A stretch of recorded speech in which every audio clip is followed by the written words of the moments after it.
Hello, everyone, and welcome to another horrific review. Dale and I are back as we discuss Wolf Creek, directed by Greg McLean. Three backpackers stranded in the Australian outback are plunged inside a hellish nightmare of insufferable torture by a sadistic psychopathic local.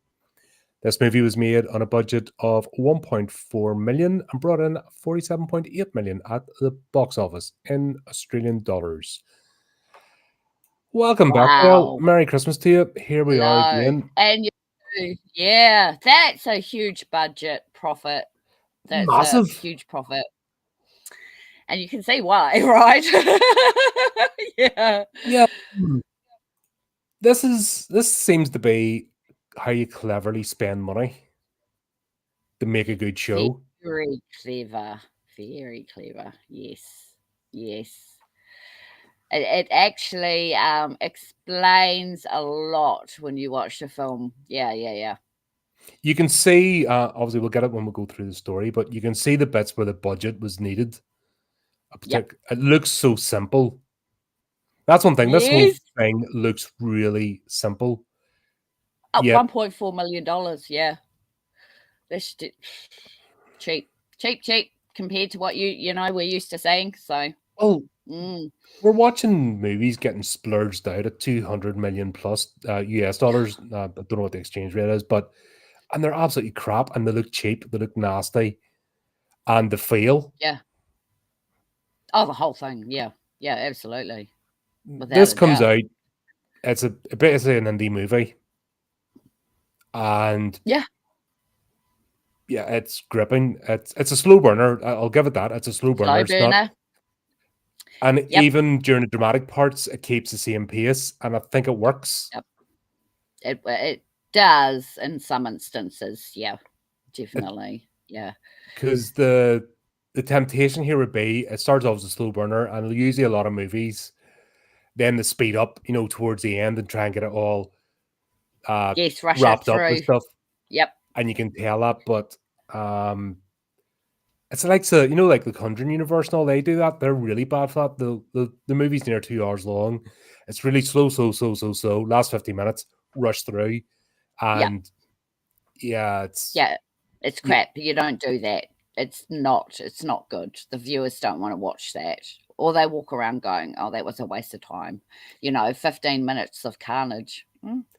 Yeah, where this just managed to keep the pacing, where it resisted that temptation and kept the pacing right through to the end. And I appreciated that, because I was worried at 1 hour 40, there was a bit overindulgent. And I thought they could have shaved maybe 10 minutes off at the start. But then when I thought about it at the end, I'm like, no, because that set the whole scene. It did. Yeah. I have to say, I think they fluffed around a little bit with the love triangle rubbish at the beginning. I can see why they did it in hindsight, because I haven't watched this film in about 5 years, and oh my God, you can see why they did a slow burn.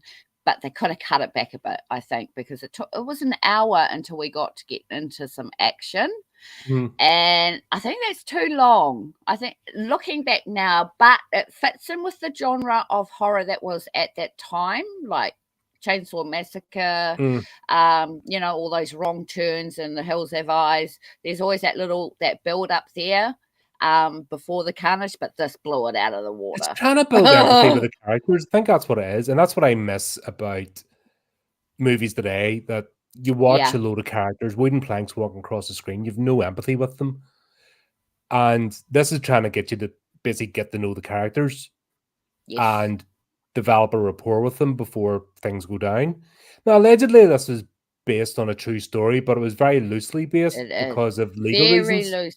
Loosely based on 2 true crimes. Obviously, Robert Murdo and his bloody killing of German tourists, and then there's the bloody Malak brothers, Ivan Malak and his. So they were both put together basically, and this is what came out of it, Wolf Creek, which, well, like I said, isn't a true story, but it is based on those 2 cases, which are infamous in Australia. So, Yeah, and I've followed those cases since, forever, and so I think that's why I liked Wolf Creek, because they managed to pull those two situations together, which is quite cool, actually. Yeah, it's fiction, so it didn't feel like a documentary, and Yeah. they didn't do any too many nods and winks, or you didn't feel like you were watching a newsreel take place. It was a No. story. Yeah, absolutely. And anyone who knows the cases of the Millat brothers will realize what happened in the film that will identify that particular serial case. And that's with all the baggage and all the luggage and the victims' bags and sleeping bags. That was a Millat. That's what happened with the Millat family. That's how they were caught.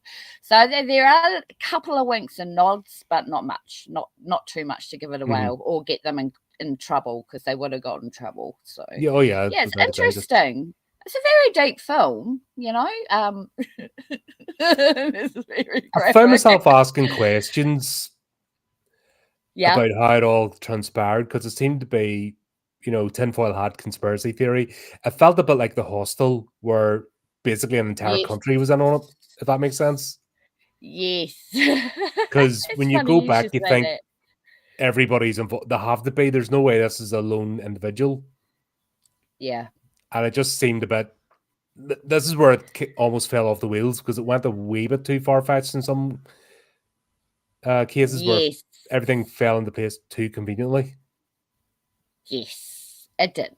There were some instances of that. There's some pacing things that were a little bit off, especially when you see the Wolf Creek, you see the crater, and then you see how close their car is actually to the crater, but it took them 3 hours to get there. It's like, yeah.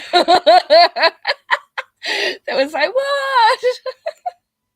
I was kind of I was kind of almost out at that point when the Wolf Creek itself, because I'm like, hold on, this isn't, who would go here? Why? It's a terrible place. Google Earth was a thing back then. Yes, true. 2005. We didn't have Google Maps, but we had Google Earth.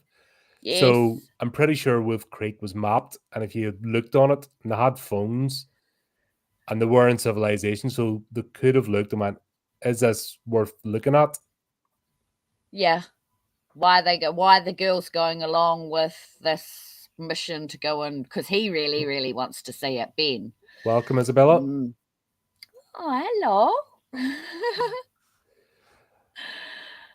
Yeah, so we've got our three characters, Ben, and I am terrible again, and the two girls. Liz and Kirsty. Liz and Christy, or Christy, isn't it? Christy, yeah, that's the one.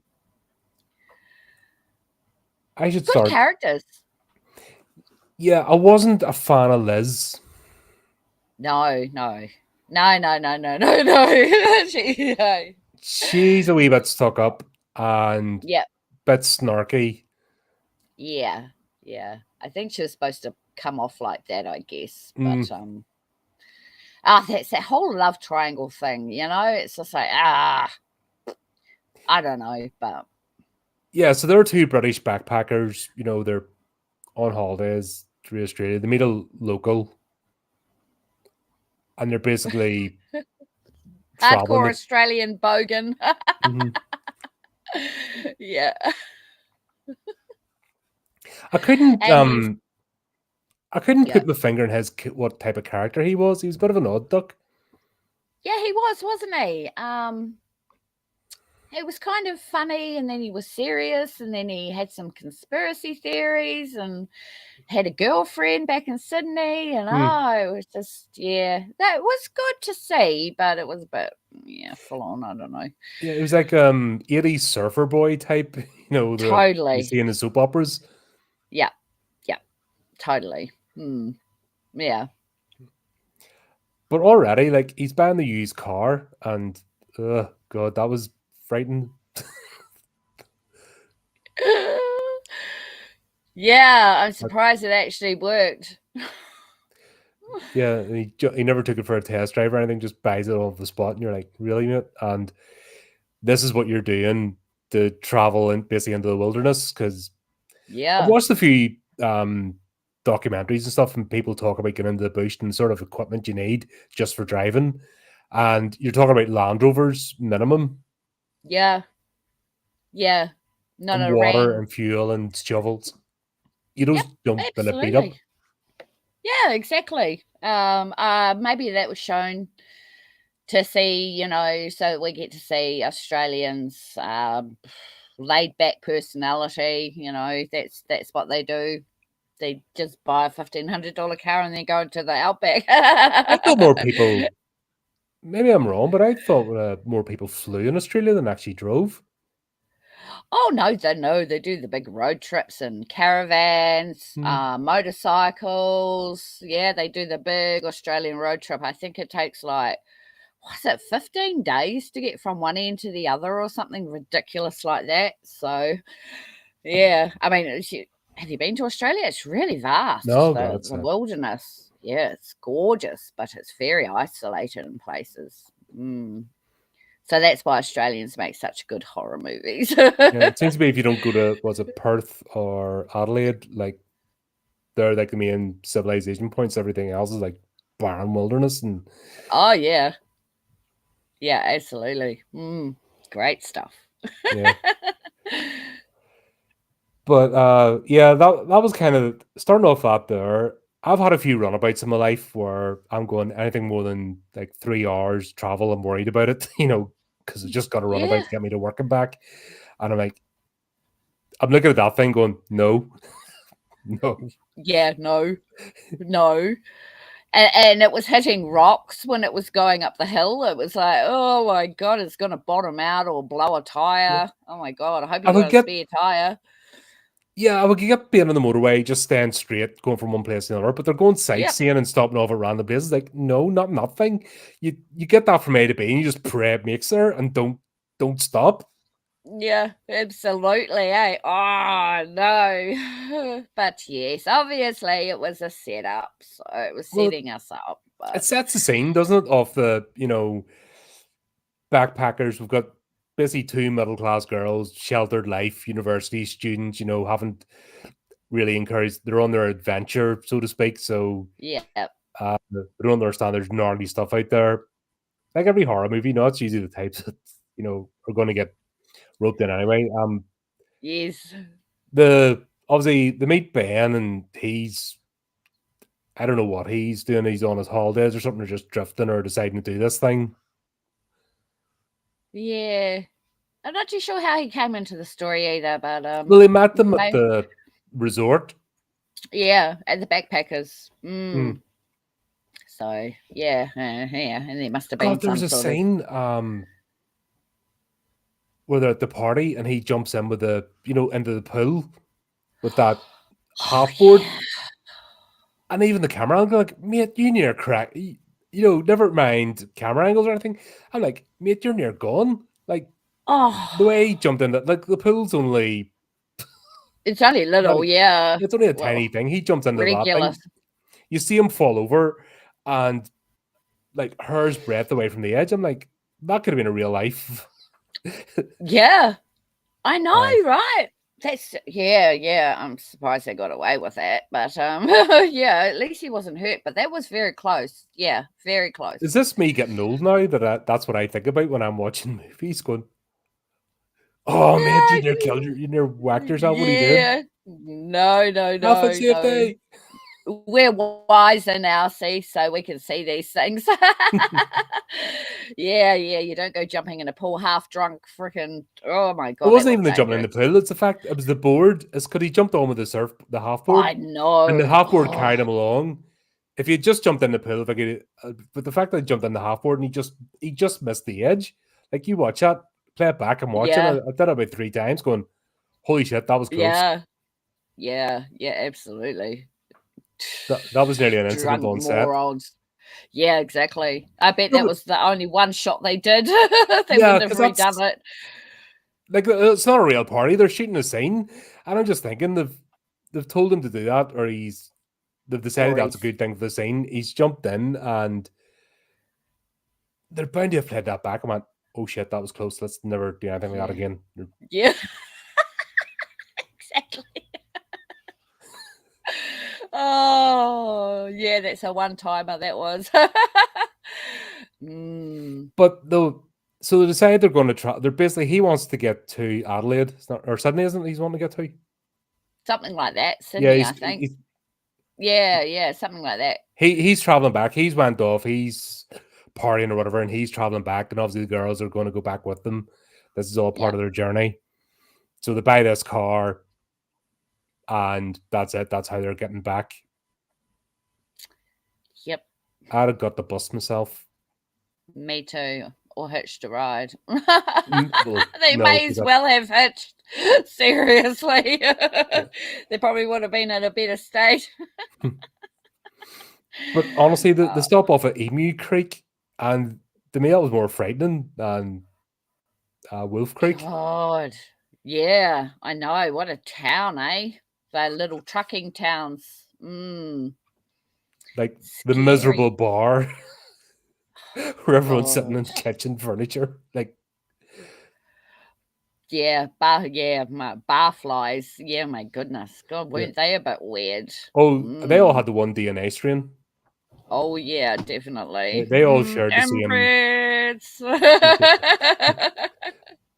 They were something beside cousin, brother, uncle. You know what I mean? There's only 3 people. Yeah. But they were cousin, brother, uncles.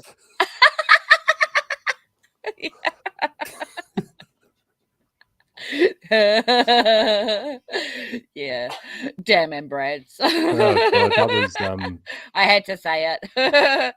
Yeah, great characterization though. They were really creepy looking people. Yeah, and I can see why Ben backed off. Thank God. Oh, yeah, he would have had his, yeah, he would have been decapitated. But we're also saying as well, Ben is a bit of a sheltered lad as well. He's trying to play the part of the surfer dude, you know, the laid back, but at the end of the day, he's a city boy. He is, you know, he's out of his element. He is well out of his element, and that's one thing that really the girls you expect. Yeah. But I think it's because he, being a male, perhaps he senses there's something not right with these people, you know, and just he is in other situations he's like that as well throughout the film where he's really uncomfortable. And I think, but okay, I'm not going to say it. Well, all right, he sang a song to his mum, right? He sang a song in the car, and it was just silly about how much he loves his mum. So I'm thinking, okay, maybe he might be a little bit of a mummy's boy. And he's got into this situation, and now, you know, he's been brought up maybe with his mum, and maybe he's got more feminine tendencies perhaps, and he's thinking maybe he's worried about the girls. I just think he's not a rough lad. I think that's the point. Right. We know the 2 girls. They're basically middle class English girls. You know what I mean? They're and Liz especially is a bit stuck up, not a pleasant person. That's pretty much what they're like. You expect them to be aliens, but the fact is, Ben's character, he is out of his element, and he's supposed to be a native. Yeah, and I think it's highlighting the fact that they're off the beaten path. That even the local native is out of his depth. He's not. You know what I mean? He's not a bad lad. That's the whole point. He's not a bad. He's just a normal bloke. He's grown up in the city. He's just on his gap year or term leave, whatever else. That's all he's doing. He's just having a bit of fun. He's no malice in him. No, not at all. It really, when they hit Emu Creek, even when he's buying the car, you can see he's a wee bit naive. Oh, absolutely. Do you know what I mean? Yeah, absolutely. Yeah.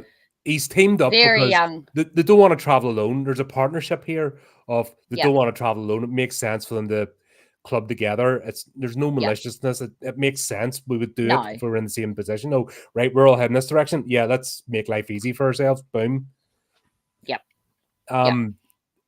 It's the scene in Emu Creek. You really see that he's out of his depth. He's like, uh-oh.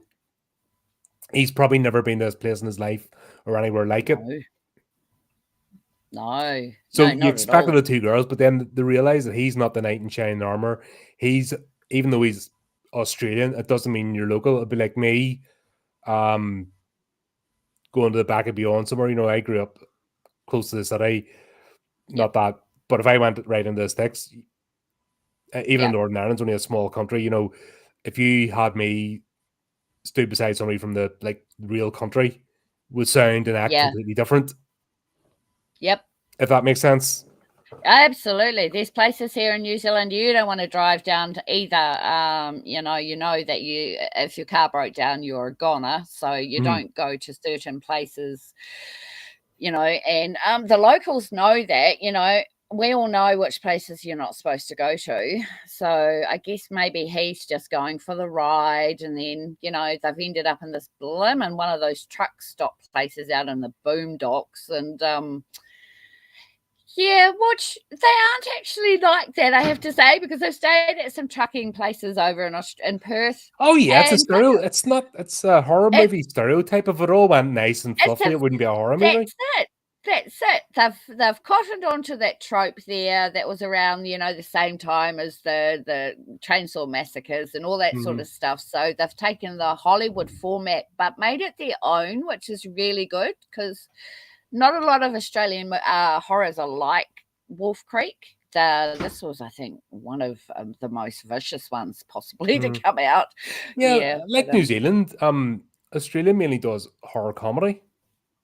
Yes, sort of slapstick, you know, like Wormwood, Road of the Dead, you know, things like that. You know, that's fine. This is a proper serious horror, and it is. This is an example of, you know, when I say show don't tell. Yes. So they want the audience to know that Ben is out of his depth, and at the end of the day, he's not going to be a hero. He's just as vulnerable as everybody else. He's bitten off more than he can chew, and that's seen in the truck stop. Yeah, his bravado goes out the window. He realizes that he's actually in real danger. Yes, that's right. He's left the beach and now he's in the outback. And he's getting a rude awakening. Of certain things don't fly, you know. Yeah. And there's no backup, there's no help, there's nowhere to go. No, and his charm and his personality is not going to work. You know, he can't laugh his way out of this situation. He just either has to beat the shit out of these guys and risk getting murdered, or just back away and walk off. And I'm glad he made that decision. Otherwise, that would have been a very short movie.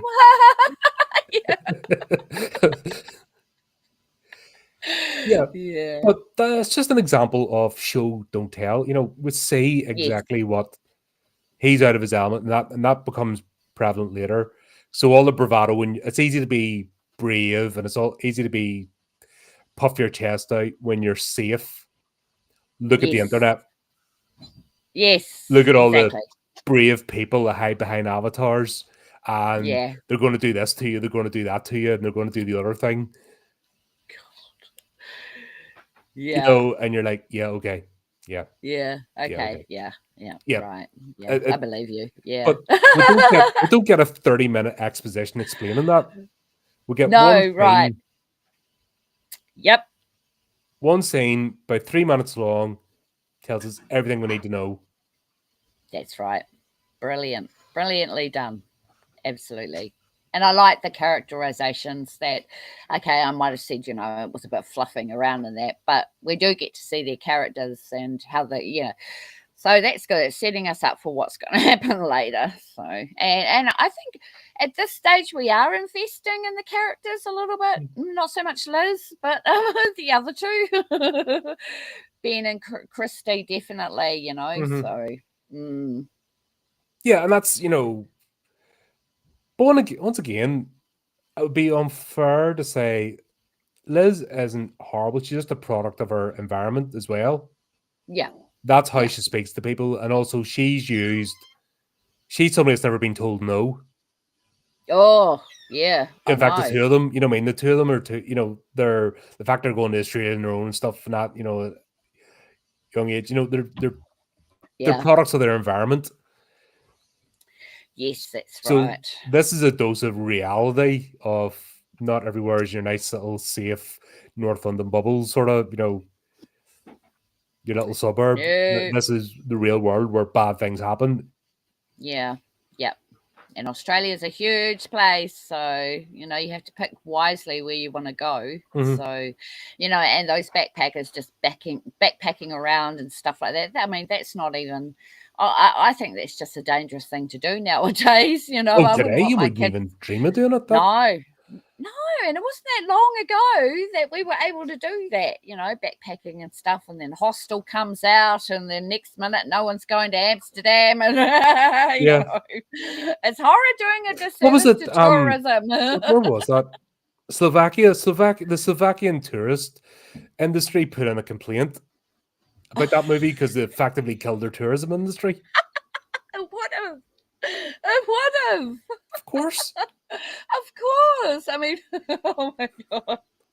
What do you expect, eh? It's just like you go and trash the shit out of this place by saying there's, I don't know, whatever's going on there, and then nobody wants to go there because it could be real. I know what it's like for where I'm from. We didn't get tourists till like 2000 and something. Like, people would not travel. I don't blame them. Yeah. But you know what I mean? And that was all because of the media and stuff and movies that were put out and like, really? Okay. Documentaries and yeah, exactly. Well, yeah, 60% of it was true. Fair enough. But yeah. But you know what I mean? It just shows how powerful it can be. New Zealand's got a very bad reputation now for hitchhiking and backpacking, and it's we've had a lot of backpackers murdered over here. Is that because they think of the Roman hordes of orcs? The Urukai still. They think the Urukai are still roaming over and wiping people out. Yeah, exactly. Come to Middle Earth. Yeah, no. Yeah, it's a sad one, but never mind, Or where I'm living now, flipping London, like, I would say to anybody, don't come near the place. It's a shithole now. Like, you will get eaten alive or stabbed in the street. It's just that bad. Oh, God. Yeah, no. And you can see the knock-on effect. It just shows a bad, what is it? A bad reputation travels 10 times faster or further than a good one. Absolutely. That's right. But Ben had this idea, or it said them about visiting Wolf Creek. It's a great tourist spot. Why? Because it's the biggest crater in the world. Well, whoop-dee. I mean, seriously? Oh, the fact they were going to be walking for 3 hours just to get to the top of it. I mean, they didn't even look prepared to go for a 5-minute walk, let alone a 3 hours there and another 3 hours back. Yeah, it was kind of like you're almost going, you deserve anything that happens to you. Yeah, exactly. Like, they're driving up in this beat-up car. They don't have even remotely a clue. They're going in as if they're just going to the beach and back to the hostel again. Like, they've no idea about. And I've hiked quite a bit in my time. Yeah. And you even get up the hills, like local hills back home. You took a backpack, you had spare kit, you had food, just in case, because the weather could just turn and mist and. Yep. Radio communications. You got to tell people where you're going. What's happened to this not telling people where you're going anymore? I mean, I don't know. I used to have to do it all the time before I was taking groups and all of the hills. Is that you went down to the local police station. Used to do a place called the Moor Mountains. That's did a lot of hiking and walking. Map and compass stuff. But what you did is you had a route card made out. You left one copy at home, and then when you went down to the local police station, you left them in a copy. Said, "Here's where I'm going. Here's when I'm planning to be back." And then all you did was, once you'd done what you need to do, you come back and just like, group I left on the route card. Yeah, back now. On my way. Yeah, exactly. How simple. Yeah, exactly. Yeah. I mean, it's very simple, isn't it? But yeah, I don't know. I think people get a bit complacent, especially. I mean, what were these guys in their early 20s? I think. Yeah, early 20s. Thought they'd do everything. Yeah. But once again, we're getting the scene set up of this is. Remember, I was saying horror is a warning. That's the whole purpose of the genre. It is. At its That's heart. the whole purpose. Yep. 100%. Don't go into the wilderness unprepared and not having a clue. Don't be complacent. Doesn't matter what the brochures say. There's danger everywhere if you're not ready for it. It's since we crawled out of the caves, that's been the purpose of horror stories. Yes, that's right. It is. Absolutely. Yeah. Stay away from Wolf Creek. Don't go looking for craters. I mean, oh my goodness. Don't take rides from random people. Far out. You know, even the funniest guy in the world, he seems all nice and chatty and funny Australian bloke, old Mick. But whatever. Oh, scary, eh? But yeah, they go to Wolf Creek, and like I said, it's just miserable. Like it's barren. It's probably got all the deadly snakes in there, and they didn't even walk down into the crater. It was like, what's the point if you're not going to walk into the middle of it? You know, I mean, that's the point, isn't it? Yeah, yeah, that's right. So I don't know, very strange. That was a strange scene, and then there was that supernatural element coming in, like maybe the aliens or magnetic field, or I don't know. Telling the story of, alien lights, and was it, it wasn't a meteor, it was actually a crashed ship and blah, blah, blah. Yeah. And then the car battery goes and the phones go, all right? The watches. The watch, sorry, the watch. Yeah. And almost as if an EMP or something got triggered. Exactly. Strange, eh? Now, here's the question. Was that a mistake in the script that the fact the torch worked later on? Yes. Or you need the torch to work, or else they couldn't get the lighting right in the car?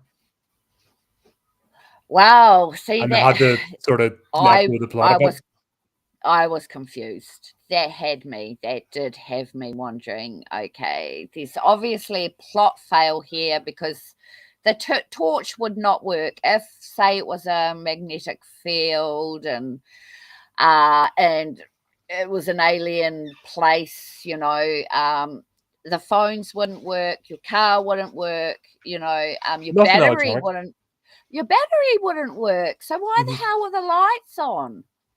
And then the torch working, it's just like, no, they messed up the plot. And I think they got lazy with it, because when they went and put the lights on, I'm just like, how is the car battery still?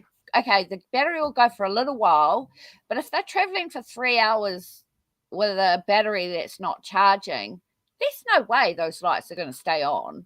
Oh no! When they're going back to the camp, wherever how Mick belonged, was going back to. They just there was a couple of things like that. They kind of This is where the inner nerd and this is where film reviewers are like, I noticed that it didn't work. Especially, how many movies have you under your belt now? Flip's sake.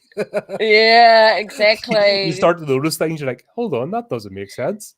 Yeah, no, like purple nail polish on somebody's fingers. You know what I mean? Attention to detail. And are you trying to trick us, or are we supposed to be, I don't know, just go along with it? Well, we'll just go along with it because it worked. It worked, and it's just something we've spotted, and maybe other people. Because I tell you what, all the other times I've watched this, because this must have been my fourth time, I never noticed anything like that until we had to review it. And now it's like, I actually enjoyed watching it, not reviewing it, because now I'm like finding all these inconsistencies. You can't help it. Once that door opens, though, it's never closing again. Sorry. Yeah, I know. You can't unsee what you see, right? You know what you know, and that had me a bit baffled. And I'm like, oh, okay, there must have been something going on in the plot, but maybe batteries work. I think if the car had just died and it didn't include the watch, it'd be more forgivable. Yeah. Absolutely would have been, because it changed the whole dynamics, didn't it? It sort of brought in another issue that fell down, I guess, because they lost the plot on that one when they moved away from it. Where the car down because they bought a rickety car that really they shouldn't be stopping in. Like I said, they shouldn't be going sideways. They just be going A to B and hoping to get there. The car was that bad. Yeah, but I think actually the whole thing was that Mick had been following them and disabled the car. Well, like I said, the watch bit is what through everything. throws it. If they Yep. had left out the watch part, then We I would wouldn't have be been. confused. Yep, that's right. Yep. Silly buggers. Hello, famous authors. Yes, Hello. Horrific Tales Volume 1 is now out. Copies are available in every good bookshop and bad. Go for it. Yes. Description is Make linked in the us video famous. down below. Yes, buy the book. Buy our book. Buy the book, please. It's the beginning. Yes. Just the beginning. I found that as well. Like when I was writing my story for it, I'm like super paranoid because as a reviewer, I'm like, no, gotta think about this. No, gotta think about this. Gotta go back over it. Gotta think about this. Because if I leave this plot point, how can I slag off other people's storytelling if I can't do it myself? You know, you beat yourself up. We're cursed and blessed. It's a curse and a blessing. Yeah, I understand what you're saying. Even though short, I'm but like, okay, I sometimes- have to. How to get from here to here? I have to make sense. Yes. I can't just gloss over it. No, I have to. You know, and then you. Yeah. No lazy writing. You're a pro at writing. What are you on about? So, God. I think it's a good thing though. To be aware. Yeah. Yeah. And it's not changing your story to make it more readable to the audience. It's just something you just do. You have to do, you know. And yeah, you do want people to read your story and not get halfway through and go, oh no, this is crap. I can't be bothered reading anymore. Yeah, no. So Or that didn't make sense. Why to do that? Yeah. Or you didn't give us a good enough hook. You know, things like that. It's just like, yeah, they are quite important. But so it does help. It does help. Yeah. Yeah. Like I said, so the go out, they get stuck, and yeah, the muddy the waters a bit because I think they added a bit too much. And this is where they're told and didn't show, and it's the watch that throws it off. If they hadn't included that, then it would have made sense to car down because they already got set up that he bought a beat up, you know, and he has the through. He jumps in straight away. It just about started. We'd already got the setup for that. So it was only a matter of time. The fact that they stupidly went up dirt tracks and all in a flipping beat up design for the city is idiotic anyway. So we were already set up that the car was going to fail. Yes. Throwing in the watches and then the torch working and stuff, just Yeah. Don't know. Greg, this is where we what meet were you Mick. thinking? Oh yeah, what a lovely fella he is. Well, in fairness, though, it makes sense. If he's on the ranch, you know, if you're stuck in the middle of nowhere, and one of the local farmers is going past, just happens to.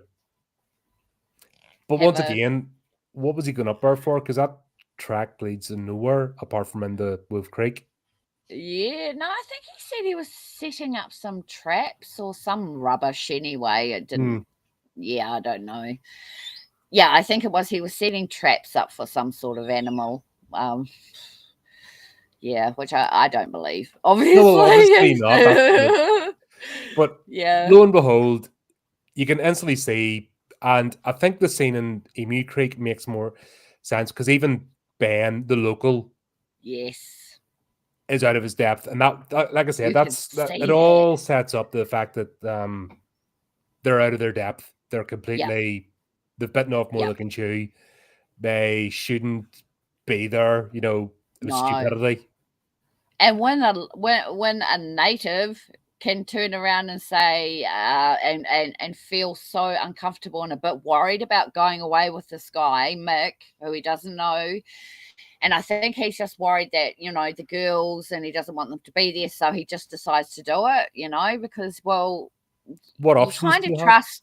Yeah, exactly. You've got no other options. So it's either stay there all night and then walk back to town the next day, which, there wasn't many options. And I think most people would probably go, oh, well, you're just a farmer around here. Yeah. We'd love a ride, Yep. And then the whole thing of money come up that they basically overspent by partying. Yeah. And they hadn't planned the car for things to go situation. wrong or anything. Which is, once again, my thing is, get the bus. If you're traveling like that, Yeah. coach service, that's their problem, not yours then. Yep. But hey ho, absolutely. you're young and dumb and do things. Well, especially at that young age of, in your early 20s, or you've just left college or whatever, and you you're invincible, nothing can touch you. Everything's, you can do whatever you want and you're invincible. And this just shows that you're not when you go to another person's country, where you go to another country, a foreign country. It's just, or even in the same scary. country, you go out of your depth, which you're not used to. Well, that's right. Yeah, absolutely. So, the introduction of Mick. Oh, God. He seemed all nice and dandy, didn't he? All funny and... And that was fair enough. That's, like I said, that's rough around the edges. Well, yeah, he's a person that works the land. Yep. But at the same time, you're in the position. They've set it up nicely that you're in the position. Of course, they're going to go with him. They've absolutely zero option because the nearest town's Emu Creek. Yeah. And you're not going back there. Right. No, because you're not going to get any help. No. Oh, God, no. You wouldn't want to go back there. More trouble. Yeah, exactly. Oh, so, my God. Options were zero. Zero. Yep. Nasty. Yeah. God. I would have chosen to stay in the car and sleep and wait till the morning, but no, it didn't happen that way. And there it was again, the lights. Oh my God, it's a UFO. And it's like, it's just a freaking truck. What? The UFO bit, that was a bit, they should have just left that out. I can see why they did it, because it was a meteorite site, obviously. The alien thing comes up in that sort of, because of the situation they're in. And it was a crater, and it could have been a UFO that crashed, blah, blah, blah. So I think they chose that element to push, but it fell flat. It Too went much. nowhere. This is, I think, overthinking undoes your work. They've already got a very good story. And we've got the whole setup. So throwing that in muddies the water.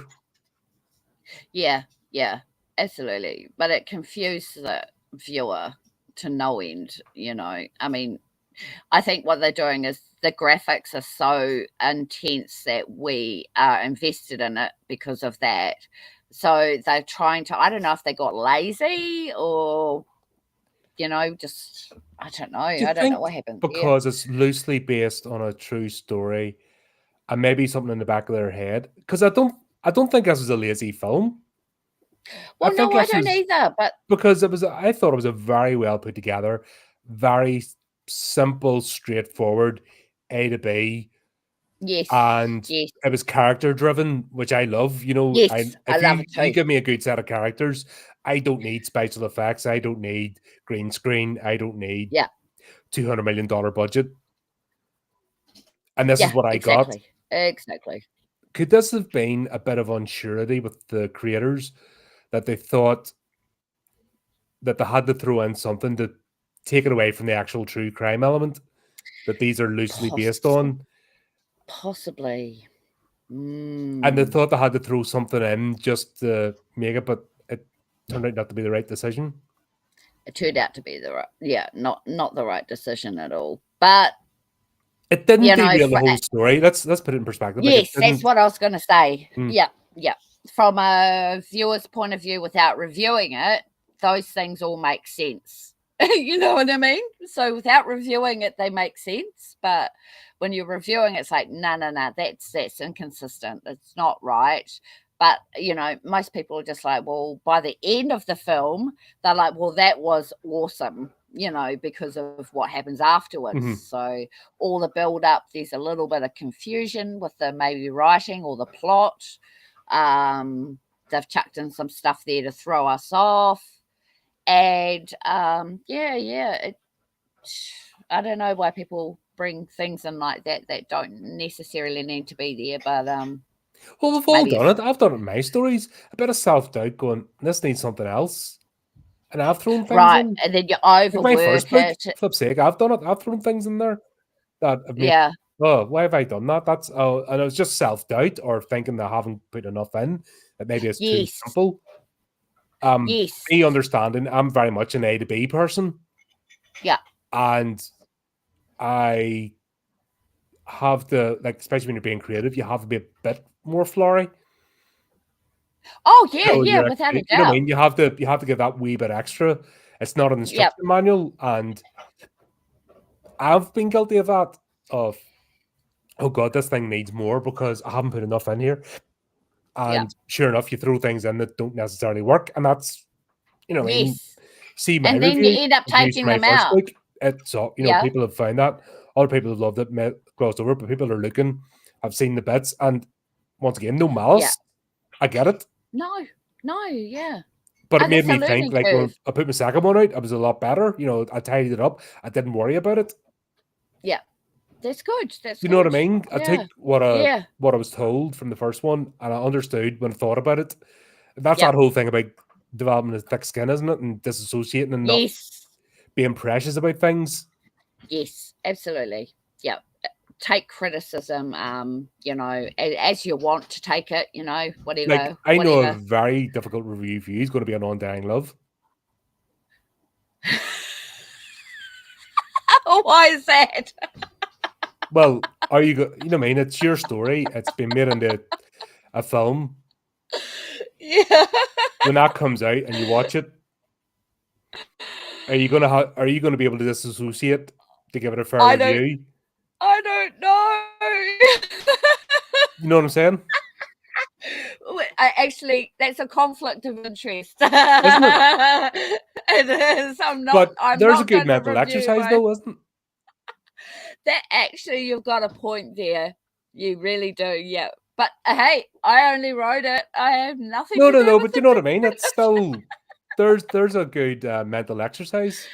It is. Right, I'm emotionally attached to this thing. Can I separate myself from it and review as is and pick apart things, or am I too connected that I can't do it and blah blah blah? I'm too connected. I couldn't do it. I wouldn't want you to do it either.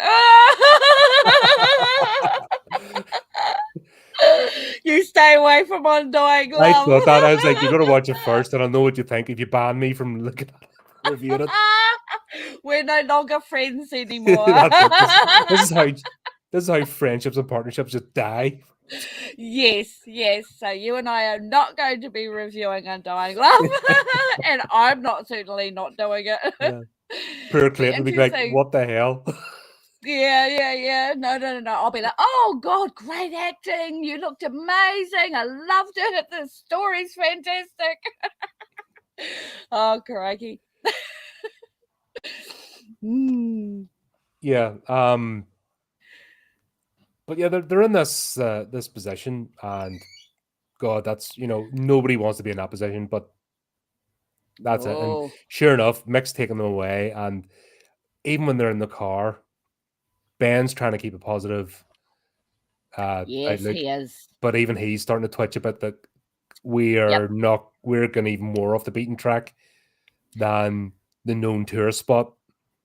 Yes. You can see the worry on his face. It's very, very compelling, actually. Mm-hmm. Yeah, considering he's a male, you know, you'd think he's so out of his depth. He's so out of his depth with this. And I think he's kicking himself as well because he bought a $1,500 disposable car And what's her face? Oh, Liz keeps rubbing it in about the car being crap and, it's all his fault and stuff like that. So I think he might be feeling a bit guilty as well. And she didn't help.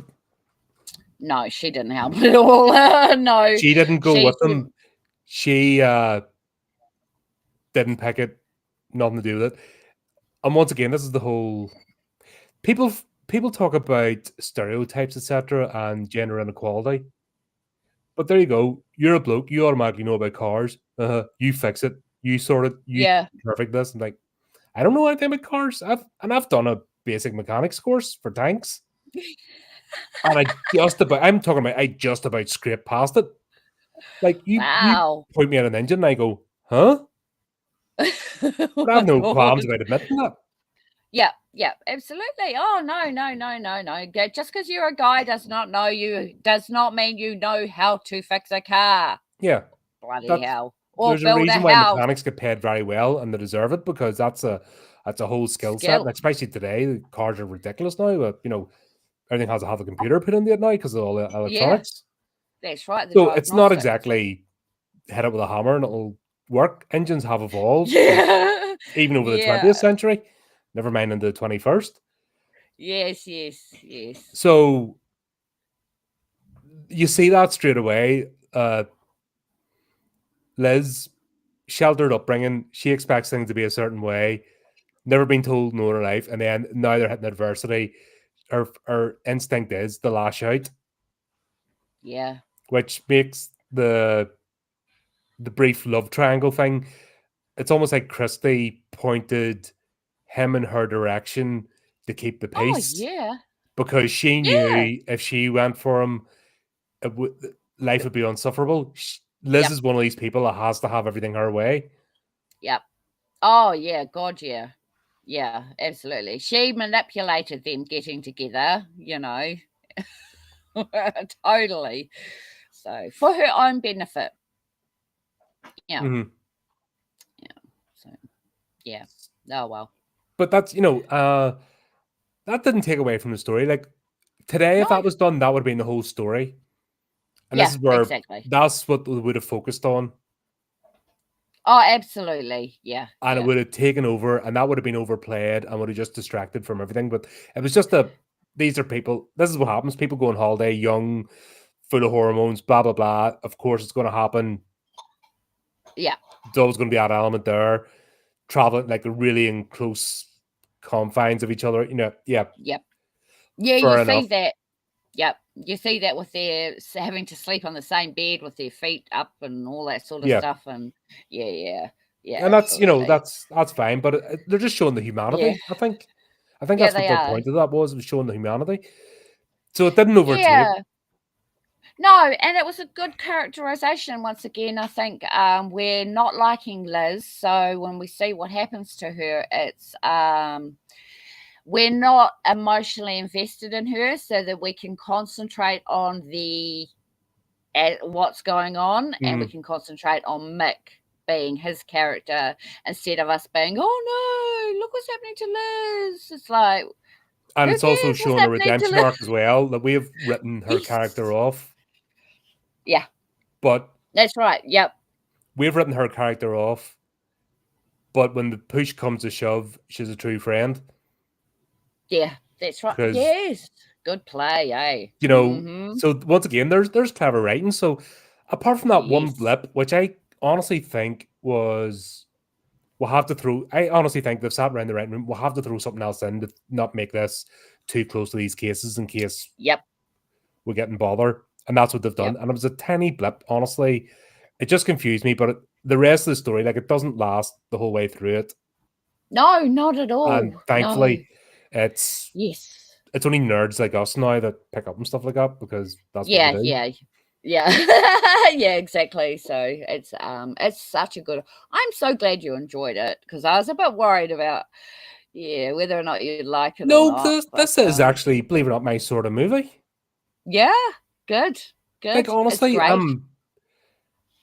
like characterization. I want to know about the characters. I want to actually feel something, a bit of dread. I don't want disposable, get knocked off like it's I don't like action movies. I used to watch them when I was a kid, then I grew up. Yeah, exactly. And I don't want, when it comes to it, I don't want the horror sanitized. No, God, no. Oh, I God, hate yeah. that Oh, totally. because Yeah, then it's just a beige, paint by numbers, yeah, just hollow experience. And the whole yeah. point of the horror genre is to experience it. Oh, you have to. That's the whole point of it, isn't it? Otherwise, you're just watching something or you're just reading a book. It's you got to put your brains into it a little bit. Talking of which, I just finished Steve Knight's The Ladies of the Night, and bloody hell, I think that's his best work to date. Really? Honestly, I Oh my really enjoyed that. goodness. Oh, I might have to get it And on Kindle. he's done it with the characters, and you really feel it. And there's ambiguity. There's horrible things happen, but there's reasons behind it and ambiguity with the do you feel sympathy or not? Obviously, I'm not going to spoil it Oh, for folks, yeah. but there's another. I just finished that last night. I even stayed up late and fucking Oh. past my bedtime to finish because there's like 2 chapters left. I'm like, I'm not going to bed. I'm not leaving this till tomorrow. um, Wow. but that's how you do characters, you know. And I even asked him about Wow. certain things because I'm like, yeah, I'm one of the main characters. I'm like, is this based on anybody? Because this is very accurate. Do you know when you can Oh, actually God. picture someone Yeah. and you Yeah. can actually hear their mannerisms and you can actually see Oh, what's going on. That's good character building. I love that. I that's love to actually, amazing. know what somebody's about and get an idea of them. Yeah. Yeah. And this movie is the same. I feel the three of them. I Yeah. do. I actually get their characters. I know exactly. Oh, There's yeah. yes, Liz is unlikable. Was she somebody I'd Mm, ever speak to? No. Do you hate her no. guts? No. No. Did she No. deserve what happened? No. No. Do you No. know what I Fuck mean? no. Sorry. My French. Yeah, no way. Yeah. Yeah, yeah. So although we might not like a certain character, they are there for a reason, and yeah, it's just it's a sad events, but yeah, the characterization in this is really, really well done. Yeah, it's definitely a character film, which is great. Yeah. So Ugh. if you don't know, spoilers, obviously, Mick is the serial killer, the big bad in this. And if Yes. you didn't know that, when he takes him to the mine or whatever his house is where he lives, if anything, this is the only trope I hate about serial killers and cults. They're never friggin' tidy. No, You the go and hoarders. you go and see somebody living like shit. You're like, no, I'm out. Right, that should be a warning. Exactly. Exactly. Yeah. God. But they had no choice. Yeah, and obviously he takes him to his, his where he lives, Yep. and holy it's just bad.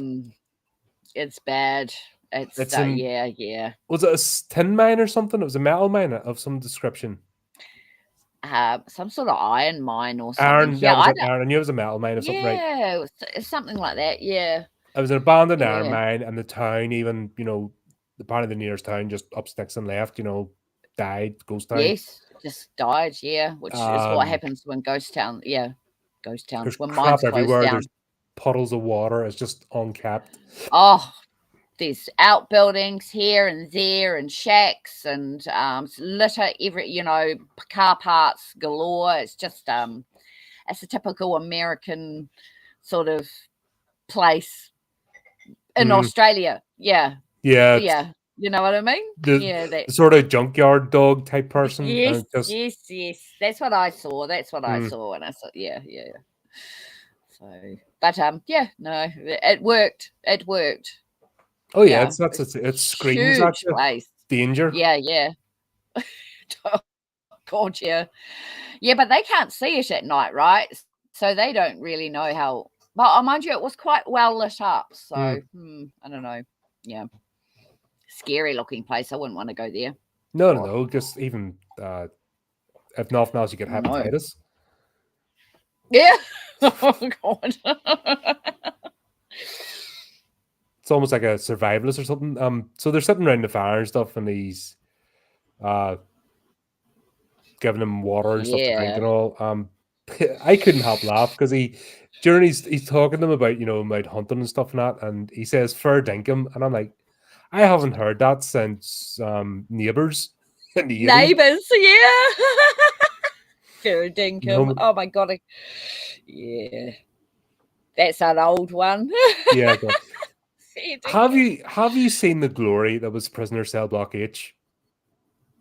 No. Have you not seen that? No. But nobody else is. Was it only ever us in the UK that ever watched that? Probably. Oh, you mean Prisoners? Prisoner Cell Block H, the soap opera set in the ladies' prison. God. Ladies. I was a kid, like a teen. Yeah, I was a kid when we watched it. My mum loved their soap operas, so obviously that was one of the later on at night ones. Yeah, it was. But it was that bad. So. Like, they'd slam the prison door and the whole cardboard set would wobble. It was just. It was that terrible. It was shocking. But nobody outside even Australians and that don't seem to know about that show. Was that only specifically made to market to us?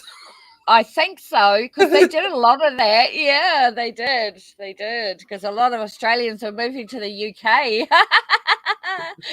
Yeah, but Prisoners. Yeah, I remember somebody called Lee. That's all I remember. Joan Ferguson. She was the big bad. She always put on the leather gloves before she beat up one of the prisoners. Right. Oh God. Oh, that was a show and a half. God. Fair dinkum. Yeah, but that just brought. Once he said that, I'm like, oh my God, that's.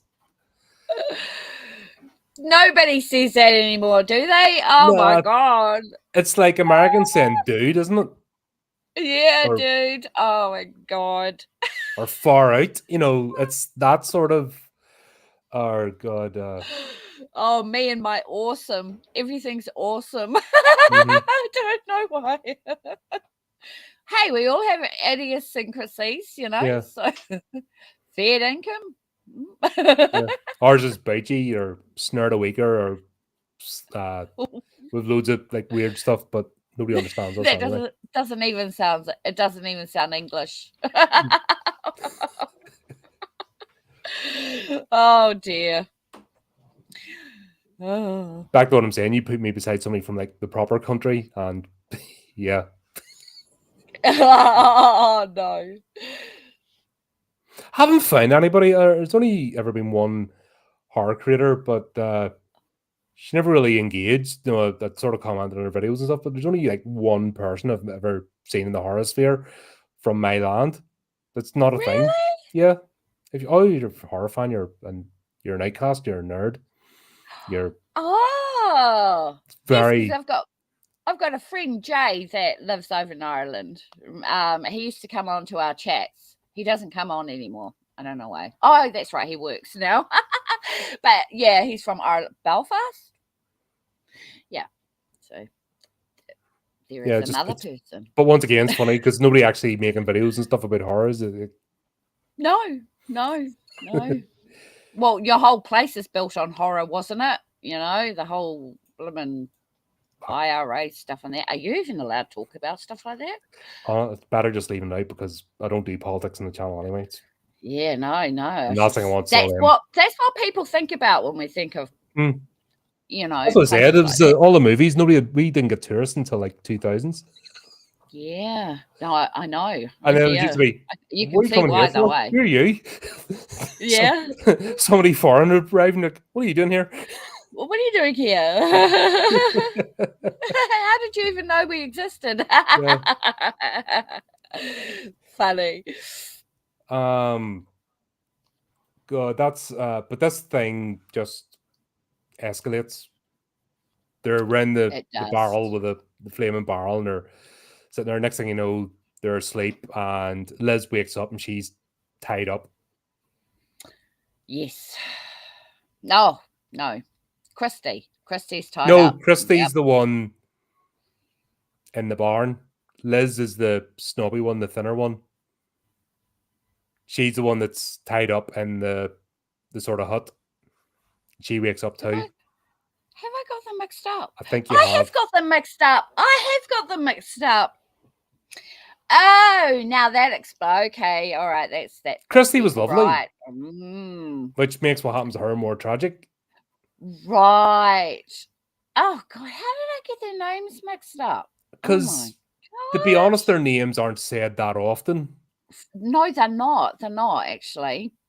But And you have this sort of because when I'm doing the notes, I'm having to go back and actually I've got their the IMDb page up with the characters so I can remember who's who. Oh, you're onto it. I have to be because I'm terrible with names. Oh my God! If I'm not that diligent, I'd forget. And you know me with people's names, that's the worst. That's why I don't remember actors and stuff because I'm awful. I can tell you a plot point from 1,000 different movies. You ask me a character's name or an actor's name, God, that's why I never like sports. Because you have to remember like an entire team's name. And I did it once. And then I found out that every year they change the team, they buy new players. And I'm like, I'm out. No, you keep the same players forever because I've just remembered them all. Took a whole season to remember their names. Yeah, and then you're going to sell and move people? No, that's not allowed. Oh, I've been having problems with my memory lately. I don't know what's going on, so that's probably why I got them mixed up. I hope I'm not having early dementia. I've been feeling it lately, and I'm like, oh yeah, I made a boo-boo, but that's okay. It was one of my reviews. Right. Sorry, Mom. Hey, share. How's it doing? How's you doing? Yeah, but that's the whole point of. It's like different. Right, with different cultures, with different ways. But at the end of the day, one thing that makes us all human is there's certain fears, there's certain things that happen that's just universal to us. It's part of the human condition. What's fun to explore, and I think I've said this multiple times, is the horror genre is the only one that wants to explore the far reaches of the earth. Yes. You look at even the early Hammer horror, they're going like the Abominable Snowman, they're actually getting into the Himalayas, they're looking for the local tales to tell the story. Yes. Central Europe with Dracula, you know what I mean? What was that one with the lions in Africa? Like they took the old, you know the one I'm talking about? Like they took that old tale and they made it into a horror movie. Oh my God! Look at Boar and Tusks. Is it Tusks? Right.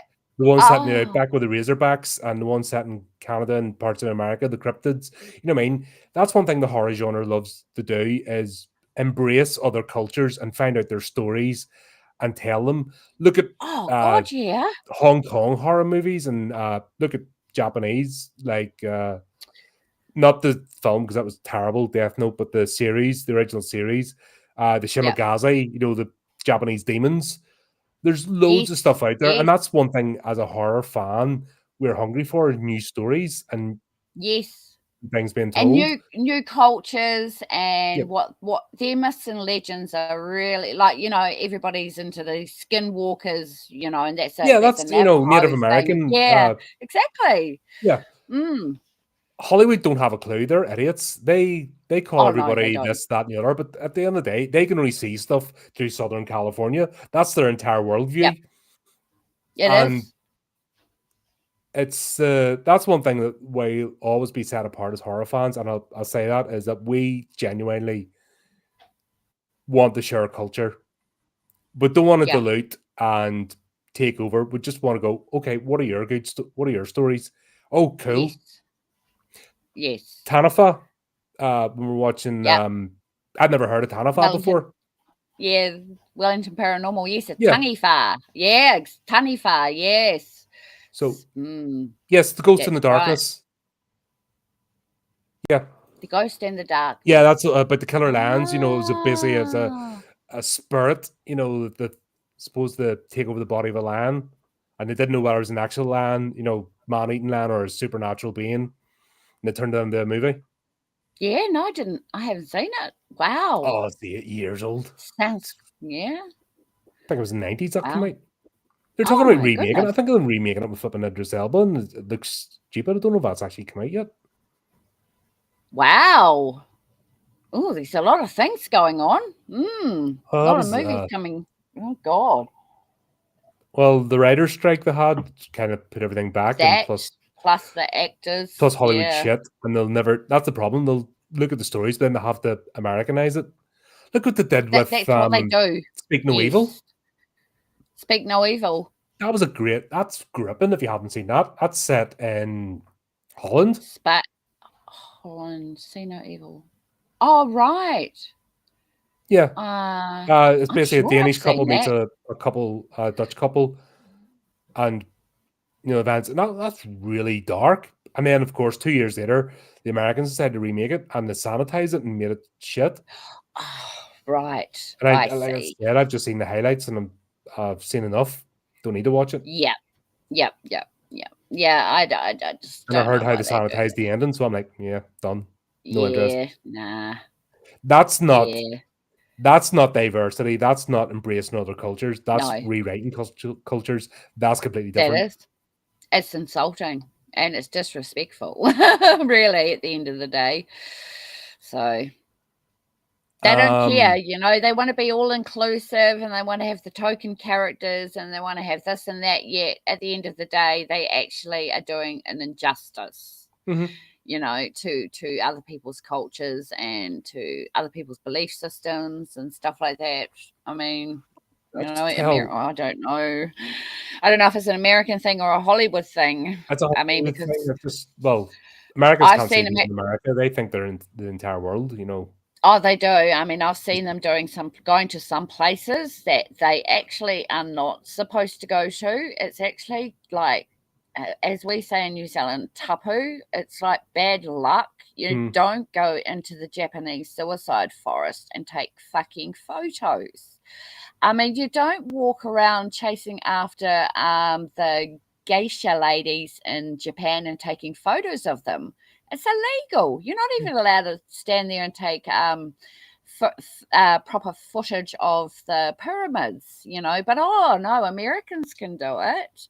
They get away with it. And the rest of us, we respect other people's cultures.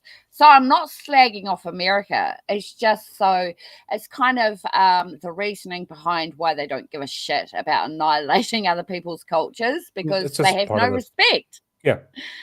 Yeah. So, Chris, but I think that's one thing the horror genre has done better than any other one is sharing cultures because we love local ghost stories. That's what it all boils. We will love local scary stories. Absolutely. I love Norwegian films and every monster you can think of, let us know about it. That's what we love. And if we can incorporate it into our stories by a mechanism. Exactly. Cool. Yeah. But at the same time, it doesn't mean we own it. It's just there's a cool idea. It's all about finding new ways to tell things. Yep, exactly. Yeah. But this one, the monster is human and Mike is a monster. He is. It is definitely people you have to fear out there, not cryptids and ghosts and ghouls. This guy was an absolute maniac. But his acting is not, it's just sublime, isn't it? Oh yeah, he's taken it. He really has. He's owned it. Yeah.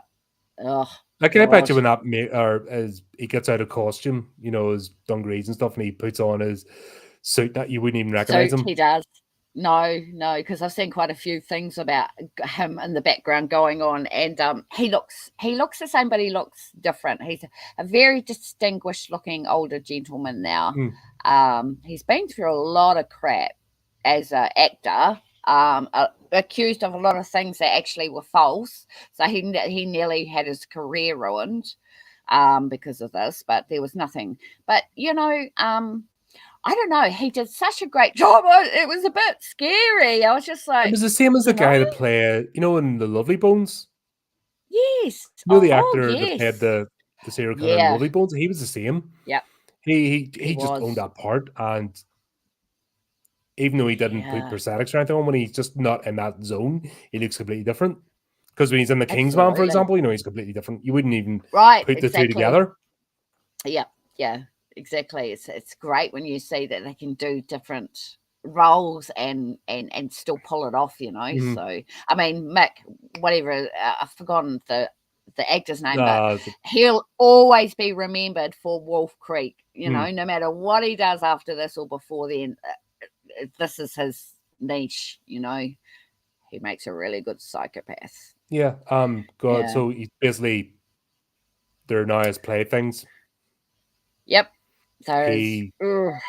Liz wakes up, she managed to free herself, and she's just... she wasn't tied very well, was she? Well, still, per cable ties, the fact she got a bit of glass, fair play to her. She was cutting herself doing it as well. True. Yeah, exactly. That's right. Yeah. This is her redemption. You know what I mean?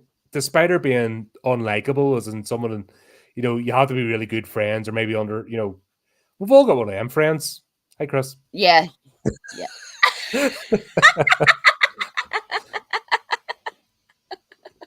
Hi, Chris.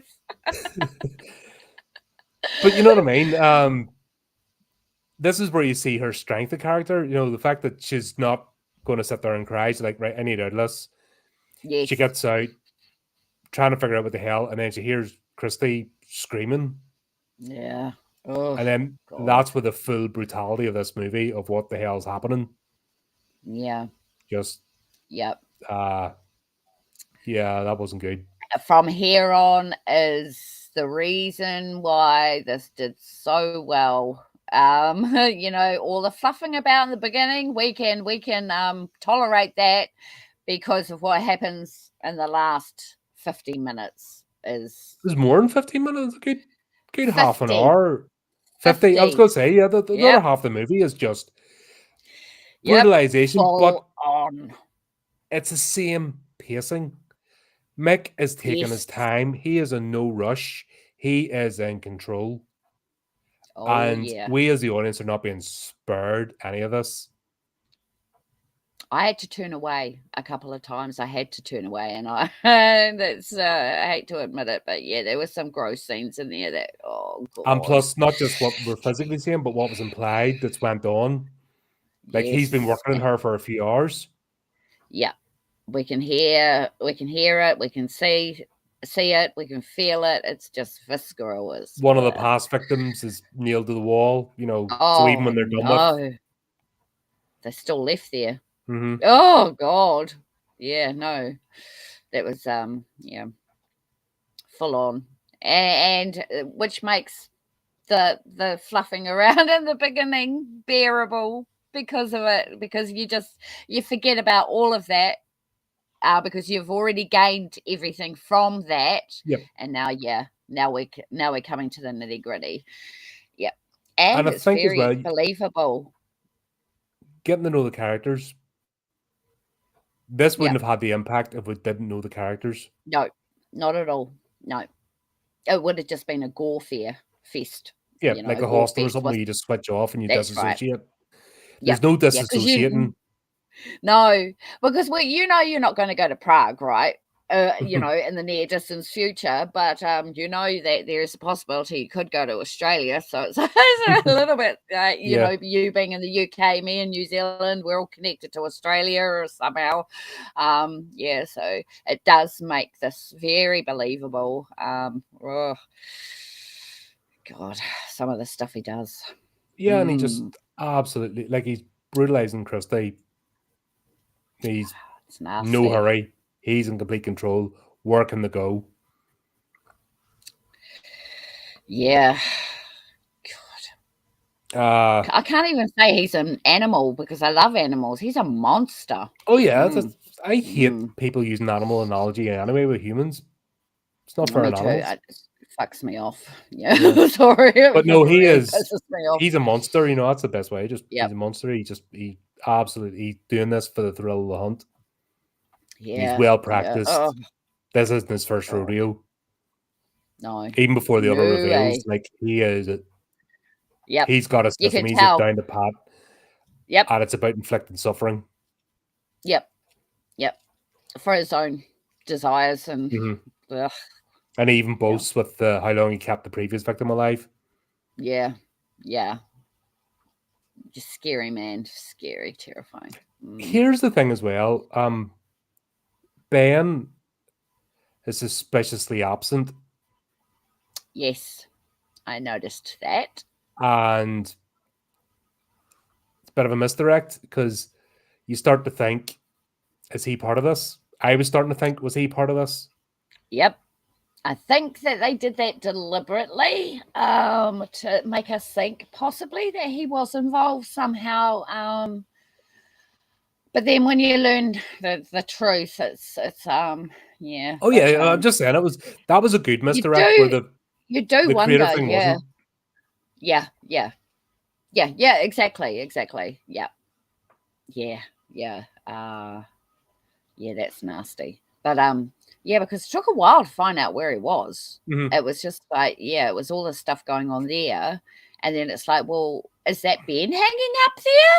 Oh, that's what I was thinking at first. Because I mean, I haven't watched in 5 years, so my memory, I can forget things, So I'm thinking, was that Ben there? But then when he explains it was her. He kept her going for months. Yep. So and it's not. Yeah. And then it's not. You start thinking back. Yep. Yeah. Then you see little snippets of him somewhere, and it's like, is he the son? Maybe, it's like, oh, is this getting a bit? And then no, not at all. But no. But yeah, that's that would clever. have been a twist. Yeah, that would have been, yeah, absolutely. But this is happening. They've set this up. It's happening in real time. Like, yes, they're almost like it's an hour. It's not like, a lot of movies, 15 minutes. They'll cram the period like 3 or 4 days and just have it all boom, boom, boom. This is happening in the space of a night as the sun's coming up. This is really, this is making you do this almost in real time. Yeah. And yeah, exactly. You feel it. It's great. That's cool. Obviously, Liz comes to the rescue. She grabs his gun. She does the sensible thing, which is when the killer's down, you hit them loads of times, except she doesn't cave a skull in. She had the right idea, but slapping him on the back with the flat of the rifle isn't going to do the same job as the butt to the head. Exactly. That's what I was wondering what she was doing, because I'm like, why are you taking the bullets out? I would have blown his head off. No, she's trying to. She doesn't know how to operate a rifle. Oh God! Well, yeah, smashing the skull in with. But once again, we know that these are not country folk. These are not trained killers. They are not. They've probably never handled a rifle in their life. I know. So but that's showing the fact that she's in that with high stress. Yes. The fact she got her round off in the first place. Yeah. Well, like it's a bolt action. Unless you know how to operate a bolt action, magazines had 5 rounds, click, click, click. Unless you know how to do that, like a 305 sort of setup. But if you don't know that, yeah, exactly. Is it in? Is it out? Is it, Yeah, I wouldn't know. Yeah, exactly. So you take the next best thing, which it's is like me with pistols. I'm terrible with pistols because I never use them enough. So I like looking afraid to break because I was a machine gunner. You hand me one of these things and I'm like, oh, what do I do with this? What's so dinky? I'm going to break it. Where you're used is it going to do anything? Kicking, Especially if you're used to a machine gun. Oh my God, just like, automatic fire. It's one of them things, just everyone's different. Oh, I understand, but that moment, that's a game of show, don't tell. Yeah, it is. It is, absolutely. We're shown that she's a city girl. She's lived a sheltered life. This is her big effect. She's completely out of her element. Same as the bit in Amy Creek where she bends out of his element. Yeah. But you're thinking in the back of your head, was that staged? But, because they cleverly put that plot line in, which I liked. Yes, it was a good misdirection. But the fact that Liz doesn't have the killer instinct, because when you see her bat them a couple of times in the back on the, you know, the back, and you know that's not an effects thing because obviously we see some gruesome stuff. So that's where the budgets went with this, is to make it look That's realistic. exactly where it went. Yep. We're getting high quality special effects in this. It's not a slasher movie where you see the, you know what I mean? This is brutal. It's visceral. There's no messing about. Yeah, yeah, that's right. But honestly, I don't know. I'm a city girl too, but I would have taken his head off with the butt of the fucking rifle, you know. But here we go again. We're right back to the horror trope of she runs away and trips up, or you know, she turns her back on the killer and then the killer gets up. You know, that's the trope. So obviously, and it worked, because it would have been the end, and we didn't want it to be the end, you know. So, well, we did, but we didn't, because we know obviously this continues for another 2 movies, I think. So yeah, that's I want to talk about that at the end, because I'm sort of questioning why there's sequels. Yeah. Yeah. But yeah, the whole chase scene as well, the fact that they get in the car and they get away. Wow. And the fact that they don't know how to drive along country roads. Mick knows this whole area like the back of his hand. Yes. They're not going to win. No, not at all. What happened was, dumping the car over the cliff. They nearly drive themselves. They nearly finish themselves off by driving over the cliff. But they think by dumping the car, that's all they need to do, and he's stupid. But this guy's a hunter. He's already told them he's a hunter. That's right. I mean, look how easily he got down to the car. He knows his way, you know, and they're hanging off the rocks, and he's just walking down. It's just like, he knows everywhere. He knows every road. He knows every side lane, you know. They didn't stand a chance, basically. No, but that's, once again, they showed, they didn't tell.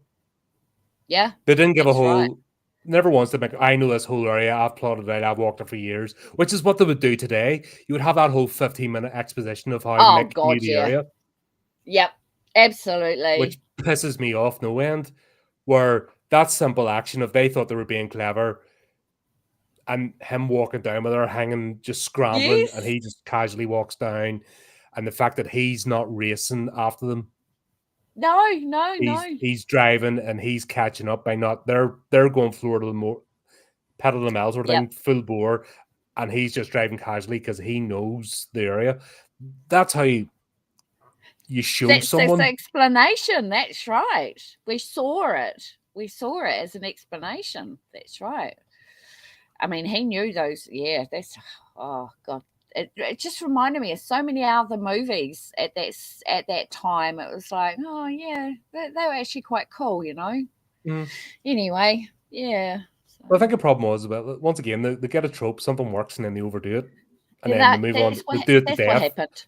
Where if they would stop doing that and just take a different story, stop rinse and repeat. Oh, that worked. Let's do it 20 times. The people get pissed off with it. Yeah, exactly. Because they all then they merge together, and then you're like, huh? You look like the guys from, were you on? And it's just like, oh my God, okay, they're all the same. Yeah. But, But that's the corporate machine, you know. That's what was going on at the time. Yeah, that's right. And yeah. But, and that's I'd say at the indie horror filmmakers or writers or whatever else, don't worry about tropes. If you've got a story, tell your story. Don't worry about it being out of time. Think of the long game. Yeah, exactly. Because exactly. Trends and fashions come and go. But if you're trying to make something, make it different. Or just make it true to you. You can do, similar things, but it's like somebody cooking and have their own. Everyone has their own recipe for stew. The same dish, yeah. It's the same dish, but everyone has their own little recipe, and it's always, I like the way such and such makes it. Yeah. Because that's, it's just that little tweak you make that makes it your own. It doesn't have to be loads. That's right. Yes. It's your little bit of seasoning, your little bit of flavouring that makes the dish your own. Yeah. Apply the same to your writing or your movie making or whatever else. Don't worry about the trends. Because that's why there's so much apathy towards movies. Yeah. Yep. Totally. Because there's just nothing coming out that's different, you know. And when they do, you know, they'll redo it. I don't Once they know. get something and it works, they'll redo it 20 times so you're sick of it. Oh, I know, Oh, you right? like ice cream? Have ice cream, the same flavor of ice cream every day. Yeah. Oh, You I don't soon like ice get cream bloody anymore. sick of it. Yeah. Yeah, exactly. Oh dear. Another bit that started taking me out of it, there's a few wobbly bits now, and this is where I think it's this part could have been trimmed down. I know they're trying to keep the pacing, but they're in the middle of nowhere. There's no ambient noise, and they're talking full volume. Now, I don't know if that's for the benefit of the cameras that they thought they needed some dialogue, but there's no way their voices weren't. You would have heard them miles away. You would have. Absolutely. Without a doubt. There's absolutely no way that Inconsistency. like Mick would have caught, the minute if a rock falling was enough, their voices would have give them away.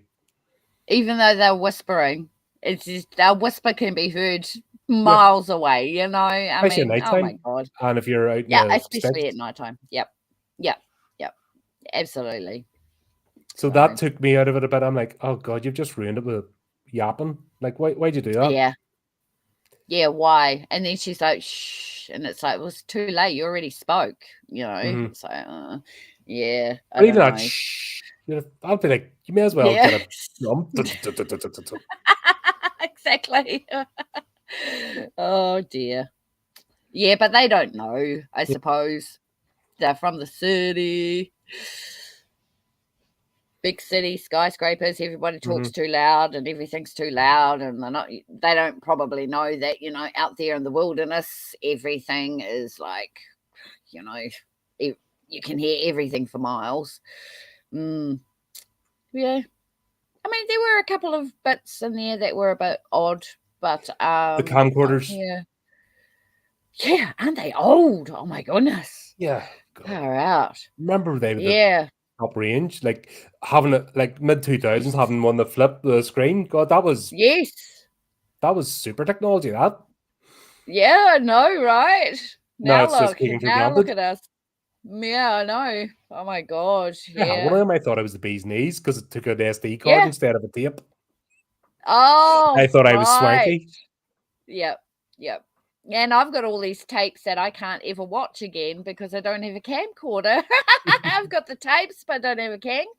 You can get the you might still be able to get the adapter. Do you remember the VHS adapter you used to get? Yeah. You could put your camcorder tape in. Because those things were, I've talked about this before with some found footage stuff.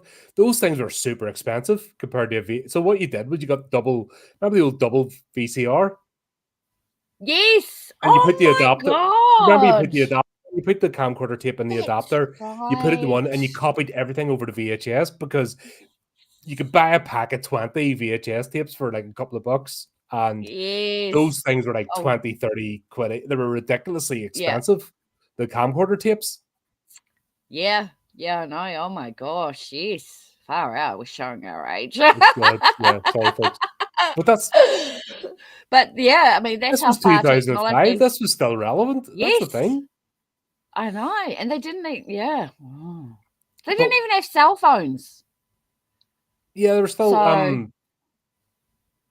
there were the old ones that took 12 hours to charge. We had them.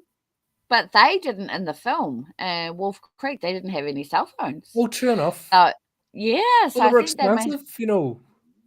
That's right. Back then, they were, the cheapest one was like, I think, $1,000 over here or $700 over here. Yeah, and it was like, wow.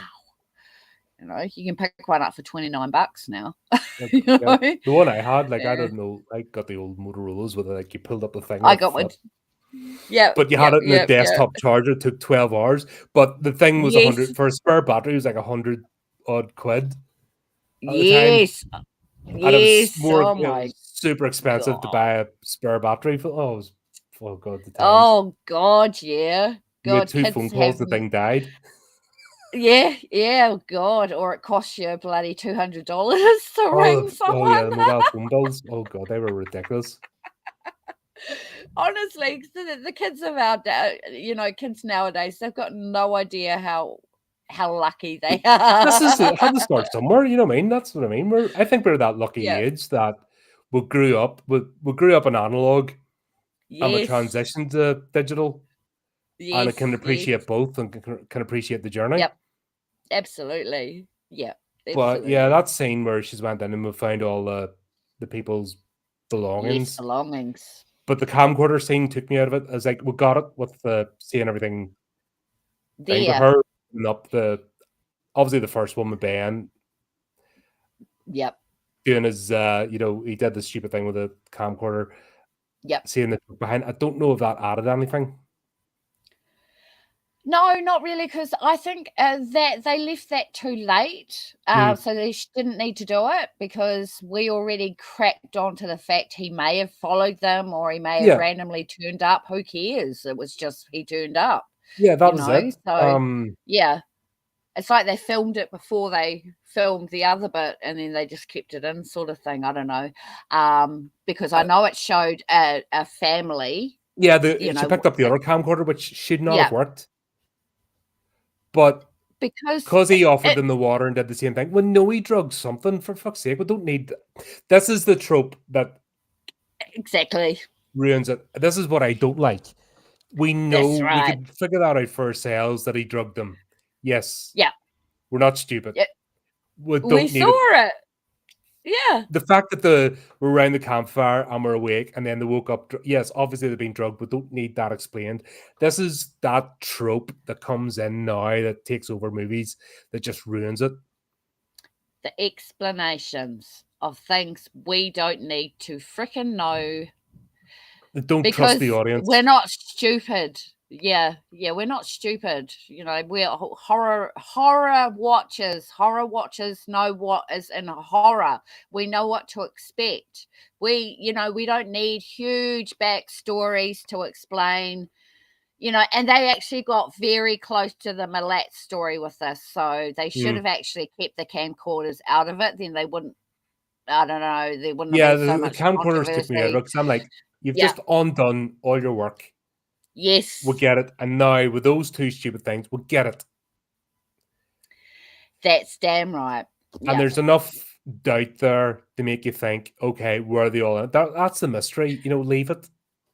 Exactly, leave it. We saw the shoes, we saw the sleeping bags, we saw wallets, and we saw bloody IDs everywhere. Hello. Obviously, he's been doing it forever. We didn't need a camcorder to show us that. But hey, they did it. Yeah, this is where I think it's like confidence. I think it's that with the creator and this are where they were doubting themselves. Maybe the budget was more than what they were used to playing with, and they were a bit self-doubting that they had to make it reach everybody. You don't know what's going through somebody's head. Yeah, you don't. I mean, they didn't know this was going to take off either. No, they wouldn't have. No, well, Australia wasn't really known for horrors until Wolf Creek came along, I think. I think that might have been one of the major big ones. And at that time, I mean, 2005, I don't know, things were different back then, I suppose. Yeah, I don't know. I was going to say something that's gone out of my head. But no, that's a bit. This is where the told they didn't show. They've already shown us enough that then it told us, and it ruins it a bit. Yeah. Yes, this is what I was going to get at. It was actually. So it's an indie film, right? But it was backed by the Australian Film Commission or something. So I think what the trust is that they didn't trust, like you said, the big budget. They didn't trust themselves, I guess, because indie filmmaking was like, nobody watched indie filmmaking. Nobody watched indie films back then, did they? I mean, you might get some art house films at the DVD store or something, but indie was just like, indie? You didn't like him. That was the thing. Unless you had a studio or went to a film festival. Yeah, that wasn't even a thing. So they were amazed that it took off because it was an indie film and the budget. I mean, the profits they got back from it. But then I often on some of the horror sites I'm with, I see that people actually really hate Americans really hated Wolf Creek. I'm like, why did Americans hate Wolf Creek so much? Probably That's because it just wasn't an American. anomaly. Yeah, exactly. And It's it's probably just just like, that. It's there's so many people defending it, and it's like, so like, it was don't get quite me wrong, I fortuitous. enjoyed this movie. I really have. Yeah. It's really, and it's one that got me. It got a reaction out of me, an emotional reaction, which a lot of movies don't. Yes, right. That's good to This know. actually got an emotional Hey. reaction out of me, which is bloody Yeah. bravo, Yeah. But I can see Yes. what I can only describe as self doubt Yeah.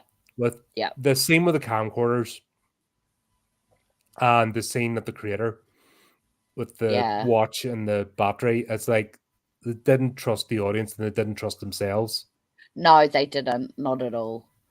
Yeah. I And think it's a product of that time too, because I mean, like we saw the Chainsaw Massacre and all that sort of stuff coming out at the same time, Devil's Rejects and all that sort of stuff coming out at the same time. So I think they I don't know whether or not Greg McLean or whatever is a Australian or American, I don't know, but they no, cottoned on to the American trope of the Chainsaw Massacres and that, and they've brought that into Australian horror for the he's first time. Australian. He is Australian again, Yep. And this so was he's his just debut movie. right. So he's copied. So debut movie copied the American trope. Didn't know if it was going to work in Australia. Was a major hit, and then they brought out the sequel, which is actually quite good, I have to say. Mm-hmm. It's a really good Yeah, scene but in there. like I said, these are just bits, and this is where we go behind the. I think us as creators as well and reviewers, we can kind of see that's self doubt. That bit with the camcorders is I have to explain to the audience just Yep. in case they're confused. Just in case, right? It was a bit of self doubt, which Yep. yeah, I suppose you can give that guy, kudos for that. This is his debut movie, and look what he did with it. I mean, look yeah. at yeah. Oh God, Two he must blips. be sadistic. Like honestly, it's only that like I said, the whispering bit or them talking. I think that was more for the audio, and they couldn't have done it any other way. But realistically, like to give themselves away. But I think they had to do something for the camera. I can forgive that. True. Yep. I would maybe not at the edge of the cliff. If they had have quietly walked away and they did the talking later on, just not right where they were, because Yeah, I know. But so out of an entire movie, there's 3 bits because the rest of this is insane. It's And it crazy, works eh? because we're not even Yep. closely after she discovers that, because basically went back to get another car because I know it's a lot, and she'd taken his keys and that. Yeah.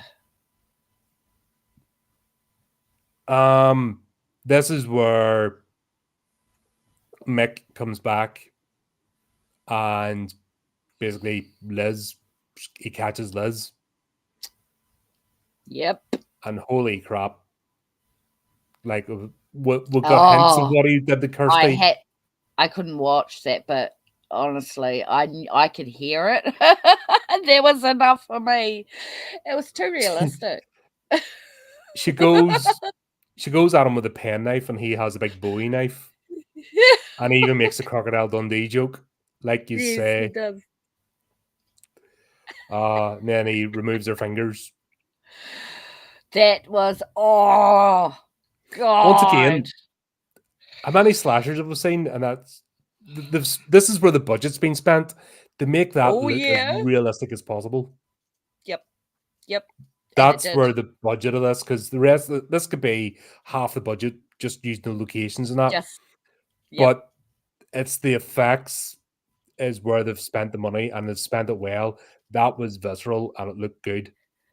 Yes, and it's not very often you find one like that just Mhm. actually creeps the shit out of you. It's just like, oh my God, seriously. I turned away about 3 times. The fingers, yep. And what happened with her back, Yeah, and yep. it puts Couldn't a knife in watch his that. spine to basically paralyze her. Yep. Yep. That's a game over for her. Yeah, that's it. Oh God.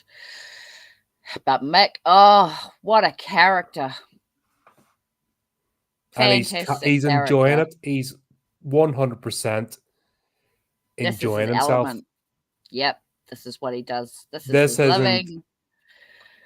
Yep. this isn't mental illness. This isn't hearing voices from his mother. Oh no. This is 100% pure sadism. Evil. Yep. Absolutely. Evil to its core. Yep. Like, that's And yeah. no ambiguity with that whatsoever.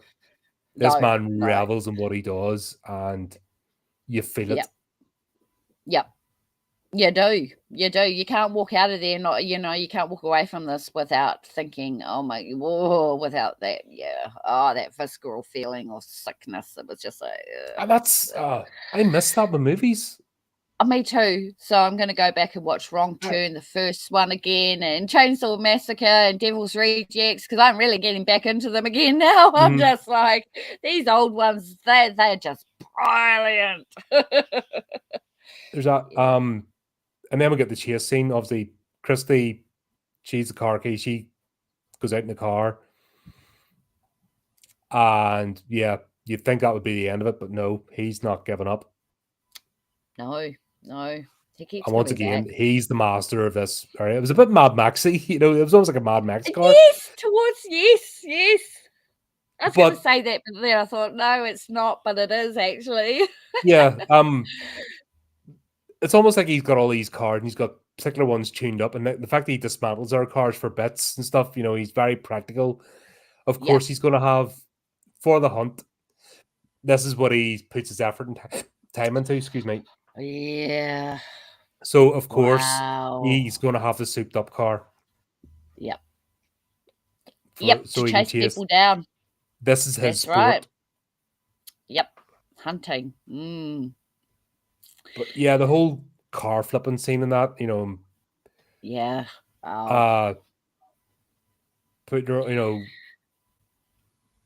That's where the budget went to. Like, that was so realistic and so well done. Didn't look hammy. Like, that was not cheap effect.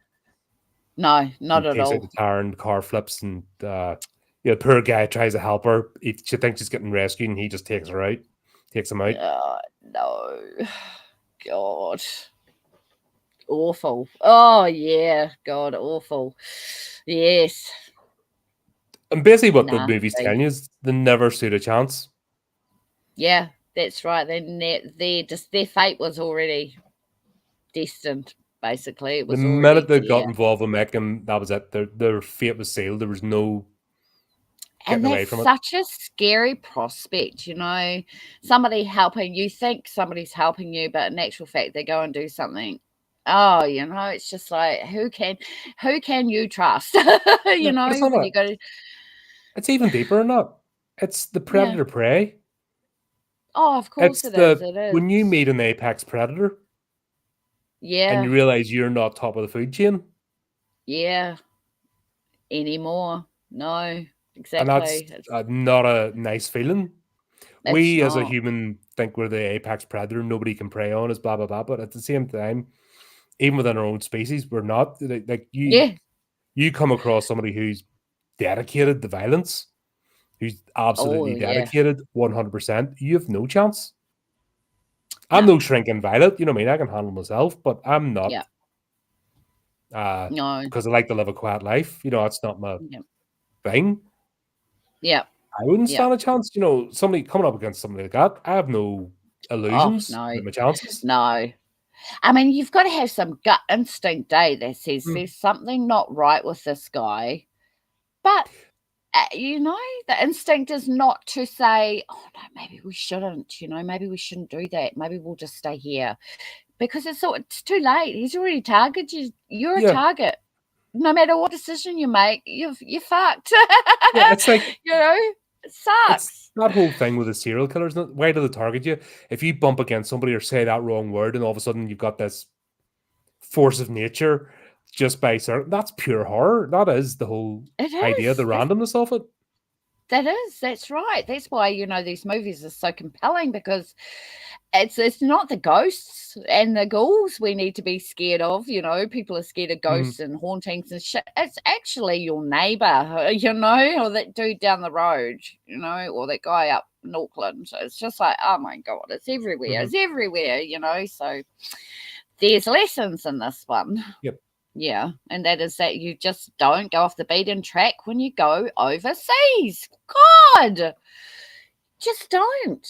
Just stay in the resorts, stay in the Stay in the resort. But, don't go into town to buy drugs off the local druggie. God, you're going to end up wearing concrete shoes, know? Don't go into the ghetto. Don't think you're the tough person, because it's not going to work. No. Don't think you can outsmart your way through people that's their entire life. Don't, but then again, that's horror movie. Like Hansel and Gretel, one of the earliest tales of don't go off the beaten path. The reason the beaten path's there is because it's been tried and tested and safe. Yes. You can explore, but there's a difference between foolhardiness and a calculated risk. Exactly. And that's the whole point of horror is don't be foolhardy. Yeah, exactly. Which they paid the ultimate price for. That's right. That's right.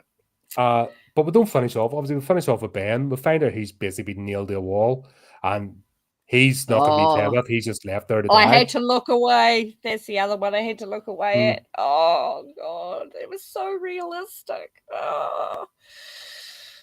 He was crucified. Yep. Oh, my precious goodness. Like, that was horrible. But that was the bit. Like, at any time I was expecting Ben to turn up and be a partner with Mick. Yep. Until that moment where he's nailed to a wall. And I'm like, all right, okay, right, shit. Yep. That's where he's been. Yep. And he manages to get away. And it's not often you get a final boy in a horror movie. Get a what? A final boy. You know the trope of the final girl? Oh, okay. All right. Okay. It's a boy. Yes. Yeah, so we'll get a final boy this time. True. Yes, you're right. How many times in a horror movie do you get that? There's subversion right there. Yeah. No, not very many, actually. Come to think of it. Yeah, actually got my mind going there. Interesting. And he gets saved by a couple of German tourists, and then for his troubles, he gets accused of doing it himself. Yeah. They did think it was Peter, but it wasn't. But that's police for you, isn't it? Useless. Yeah. Worse. Yeah. But yeah, that was it. He got locked up for his trouble after all that, and then they couldn't find, and that's part of the horror. Even bodies. With the full weight of the state, they couldn't find where Mick lived. No. They couldn't find where. No. Yeah. Scary, eh?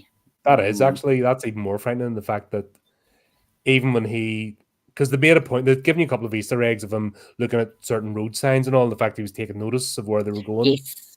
And even giving them that information, they couldn't narrow it down. No. That's scary. Yeah. Yeah. When the full weight of, like I said, police or, aerial search and everything can't searching. Yep. You have no chance. Yep. No. Then you get to know the scale of how big that place is. Oh my God. Yeah. Terrible state. Yeah. And those the two cases that they're they're going on about were very vicious cases as well. So if anyone wants to look at those up to see what this is all about, you'll find it by looking at Australian serial killers. Yeah, they're pretty crazy. Because they got such a large area they can hide. They can, I mean, they didn't find Mick's place. Yeah. Oh, well. Scary. There you go. Just in a simplicity, though, this movie was brutal. It was this was actually emotional. Like it's not that often I feel something from a movie. No. Especially lately, I've become numb to a lot of them. but it takes that. I've realized I need to connect with the characters. Yeah. If I don't connect with the characters, then I don't care what happens to them. No, exactly. This is what I try to tell people in your writing is you've got to have your characterization spot on. Otherwise, everyone's just going to read it and they're not going to, when you want them to have an effect, it's not there. We didn't get the effect that you wanted us to get because you didn't build up enough characterization. So this is why I love the characterization horrors like this one. Not so, it's a particular, and it did really well. It worked really It's well. good to have examples. That's the thing. It's no point sitting here poo-pooing and everything. You need to show the examples when it's done right. And yes, a couple of grumbles, but hell, it's about giving an honest review at the end of the day. It's not about shilling for anybody or just saying, "Oh, best thing ever." I'm not about that, and you aren't either. No. So the couple of bits, but it can actually, you can actually see the bits of self-doubt in the creator. It's amazing. When they talk about art and conveying the emotions of the creator, and people can say they can look at a painting and tell what the artist was feeling at the time and stuff. With movies like this, I think when it's a studio movie, you can't because it's just corporate, bland, beige, and there's nothing to them. But a movie like this is very personal. I think as well, Terrifier 3 did so brilliantly because it's still an indie project at its heart. Wow. Damien Leone, the guy that made, even though it's massively blown up and it's in the zeitgeist now. Is that, it's still an indie movie. It's still one person's vision. Yeah. And it hasn't been taken over by a studio. Yeah, that's right. And that's why it's so gross. Yeah, but at the end of the day, that's what makes it so terrifying. Really take off because that resonates with people. People can see his work. Yes. They can see him. They can see his vision. Yeah. When he creates it. And that's what you want at the end of the day. Now, even if you didn't like it, you can still respect the fact that it's somebody's vision, that you can see the artist behind it. That's important. It is. You used to see that with some Hollywood stuff, like back in the 80s, but 90s onwards, it just died. And today it's just sludge. Yeah. That's what I know. It's hard to watch stuff. I'm looking forward to Robert Eggers, because he's still got that. He's a strong vision. Yep. And he doesn't do loads of stuff that he's become, it's just become like a conveyor belt. So I'm going to be interested to see how Nosferatu turns out. Yes, I'm looking forward to that too. Oof. But it's only because Robert Eggers is one of those people that still has, you can still see his vision behind what he makes, and he doesn't churn loads of stuff out. So he's still fresh, if that makes sense. Yes, because that's the other thing is what I find in books and movies is when you're spitting them out and constantly you've got this one going and that one going. How do you keep on top of it, and how do you manage to keep people invested in it when you've got your mind somewhere else in another project? So I like that. It is fresh. It is fresh. If you're only spitting one out if you're only producing a film once a year or every couple of years or once every 5 years or something, you're going to bound to have a lot more experience after, with that time period, I guess, so that you have a fresh perspective and you don't have to go with trends. Given your full focus, 100% attention. Yes. Like we've seen it collapse with Taika Waititi doing too many things at once. We've seen how some of his other productions have fallen, other ones don't have as much investment in them anymore, so there's that dilemma going on in the background as well, I guess. So that's a valid point you bring up. He got fired by Lucasfilm there recently. I don't blame him. I don't blame them. There was the project he was going to work on and he got fired. So when he was doing superhero stuff, he had his head on other things. And he went, perfect example, actually, Game of Thrones. Yep. The two showrunners for that. Now, I don't like George R.R. Martin. I think he's an absolute tool. And having read the books, they really were. He's tied himself up nuts. He's too arrogant. He can't dig himself out of it, and he's just Damn. He's an analyst. You know, he doesn't like. He's trying to subvert everything, and he thinks he's smarter than what he is. And that his arrogance shows in his writing, and he's dug himself into a corner. He's never going to dig himself out. So but he still wants the attention and the accolades. But even at that, those two could have done a lot better than what they did. But then they got the shiny lights of they were going to do a couple of star things. So they were right in the end of that the last 2 seasons, and they had their head somewhere else, and it really shows. Does it? What? Oh, it was like, those last 2 seasons were after season 4. Even it was ridiculous. But that's what I mean. If you don't have your head in the game of what you're doing, and you're always somewhere else, that's why I love indie films, because they are fully invested in that. You know, I mean, they're crowdfunding, they're plugging it, they're promoting it, they're picking cast members, they're doing this and that, and they're 100% focused on getting this film released. And it's just like, that's why I love doing, you know, watching indie films, because you know, you don't need a big huge budget. So I mean, they're hit and miss. Obviously, there are a few hit and miss ones, but you can see the commitment behind the team. You know, like we've seen in the films we've been watching and things like that, the commitment and that everybody gets together and wants it to succeed. Whereas in a Hollywood film, sometimes you don't even see an actor until the last day when they shoot their last. You know, it's not a cohesion. Yeah, it's bland, and it's just off the, you know, I mean, it's off the conveyor belt. Just here's the thing I've done 20 times. That's right. That, and they get paid $20 million for one film to be in a film. You know, that's all it is really at the end of the day. So I don't know. Dog eat dog world. Yeah. I would say it's the same as a fast food factory. Exactly. Same burger, fries, or thing, drink. Yeah. And they just paint the box a different color. That's all it is. Exactly. Just no. That's why I'm not covering much in the way of new stuff on the channel, because I can't be bothered. Yep. I'm not excited. No. And actually, that's why I'm part of the reason. Obviously, we've got our own. Everyone that's on the show, we all have our own. Everyone has their own themes, and it's good to bring it together. But without worrying about trends or anything like that, or what's currently popular, like this isn't trendy at the moment to cover, but I think it's worth doing. You know, and it fits well doing Australasian movies. It's fun. Yeah, absolutely. Yeah. Absolutely, because wow, 2 hours. Really went on board, but I think this movie deserved a good in-depth analysis. It did.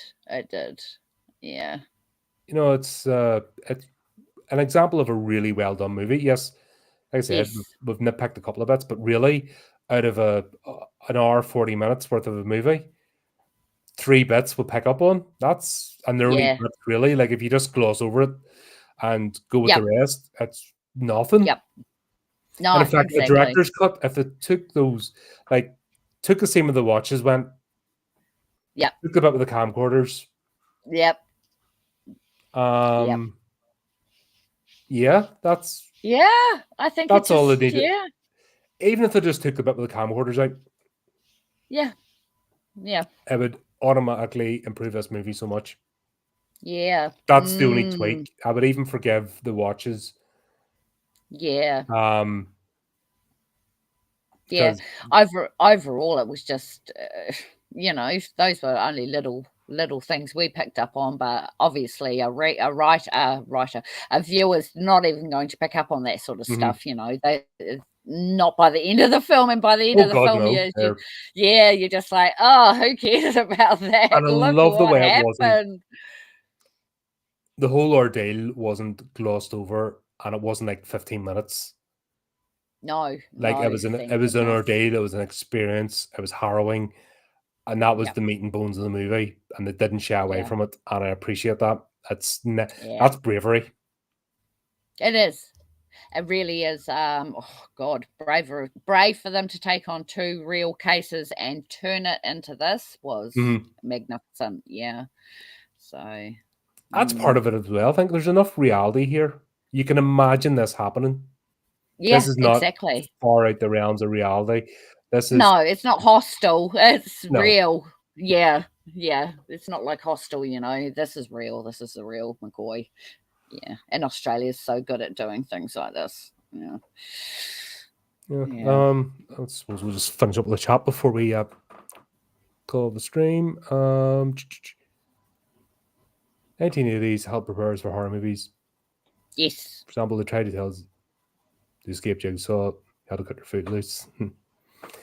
Oh God. Yeah. Oh God. Yeah. Thanks for that, Steve. Or Chris. Are you competing with Steve for the worst jokes? Oh yeah, the worst dad jokes. Oh God, yeah. I'd never enjoyed the torture porn era. Oh, someone else down. Bronson, Harry, welcome back. Good to see you again. Oh, it's my son. Get a lot of. It's great to see new folks popping on, honestly, and coming back. Like, this is why, if you check the channel out, why we schedule these streams ahead, so you can see what we're going to be covering. Give you a chance to watch the movie as well as the series that we're covering, so that you can join in. That's kind of the whole point, that you aren't coming in cold. I know a lot of you come in and say hello and that, but don't forget, you can watch the movies as well beforehand and join in the conversation. And I'd love to hear your thoughts. That's where I'd love the chat to go, actually, is that people are preempted to see the movie that we're doing, check it out, and come in and join in the conversation, and then we can all just get stuck in. Yeah. I suppose the problem is finding these old movies. Oh, it's a mission. Yeah, that's the mission. I'm lucky. There's a chain in the UK called CEX, right? And it's used DVDs, and I'm talking about like there's loads of shops and they're all full, but it's wall to wall DVDs and Blu-rays, like, used. Wow. And honestly, I just go down and I'm like, and sure enough, that's where I was able to find Brain Dead, a lot of the Peter Jackson stuff. Oh, that's was able to find For They Shall Not Grow Old. I found that, and that's not available anywhere. There's like loads of hidden gems. Wow. Oh, you're so lucky. We don't have anything like that anymore. Nothing. No, that's what I do. I go down, I pick up physical media. It's great, and it's the stuff nothing beats it. Because you don't get it in charity shops or anything. That's all very cultivated and sanitized. So it's the only chain where I can actually go and find, Yeah, because you can only find the Notebook or something there, or you can. There's no horrors. No, it's all very safe. That's don't go near those because they're not worth my time. Over here anyway. Yeah, but I found this one on YouTube. So if anyone wants, is lost, I think YouTube is a good way to find something if it's there. But I managed to watch this one on YouTube. So it's just one of them. It's a hidden, but it's good to bring it out to the zeitgeist, because a movie like this, deserves to be known about. This is a good movie. This is good storytelling. It's nearly 20 years old. Next year it'll be 20 years old. Why don't they have some big celebration or something for Wolf Creek? This holds up. This is one of those timeless tales. It's there's better effects done on this than there is today with 10 times the budget. Yeah. Oh my gosh, yes. It was just, it's sickening. But honestly, any gore horror lover is going to love this one if they haven't seen it. But it needed to be, you had to have the brutality. If it had been... it wouldn't have worked without it. You need the brutality in this. It's a valid storytelling device. It's not for indulgence or just for, shits and giggles and shocks. That's proper part of the storytelling. And that's what I love about it. It's the gore, the actual practical effects, the brutality is not shied away from, so that you know what you're dealing with. Because if this was remade and sanitized, it would be shit. Oh my God, no! It would It would be suck. It wouldn't awful. work. Once Oh my again, God. speak no evil. I'm gonna have to Yep. review that, aren't I? I'm gonna have to go and actually do this now because I keep talking about it. It's Yep. You offended have to. me. It's offended me that a great movie was remade 2 years later and sanitized by Hollywood. I That's can't even pissed get me off. over that. I think that's really Yeah, just gotten man. my goat. Yep. So Yeah. basically, what they're doing is they're burying the original because that's what they're trying to do is bury the original, which is really disturbing movie. Like gets you. Yes. Right. So they can sanitize it. Mm-hmm. So I'm adding this one to the list of the very few movies that got me. There's this. There's the original See No Evil. There's Martyrs, was a French horror movie. Antlers.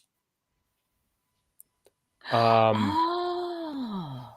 I'm gonna have to make a. I'm gonna have to make a list. I think of Yeah, movies I've that got a list. I've got a list of it's very movies to watch. small. Yep. It is very Oh, small list of movies that made me go, oh, and actually yeah. give me an emotional response. Antlers Yep. because the kids in that, it's it's the Wendigo, that's the story. Yep. Yep. We reviewed it in the channel, obviously. Yep. Cameron Adam and I did Cameron, yeah, it's Cameron Adam and I did it. The kids in that, the depravity, not depravity, neglect. You're seeing pure Yeah. neglect there, and you're seeing the tragedy of a young fella trying to look after his family after they've been turned by this creature. What else did I Oh, say there? nasty. Martyrs.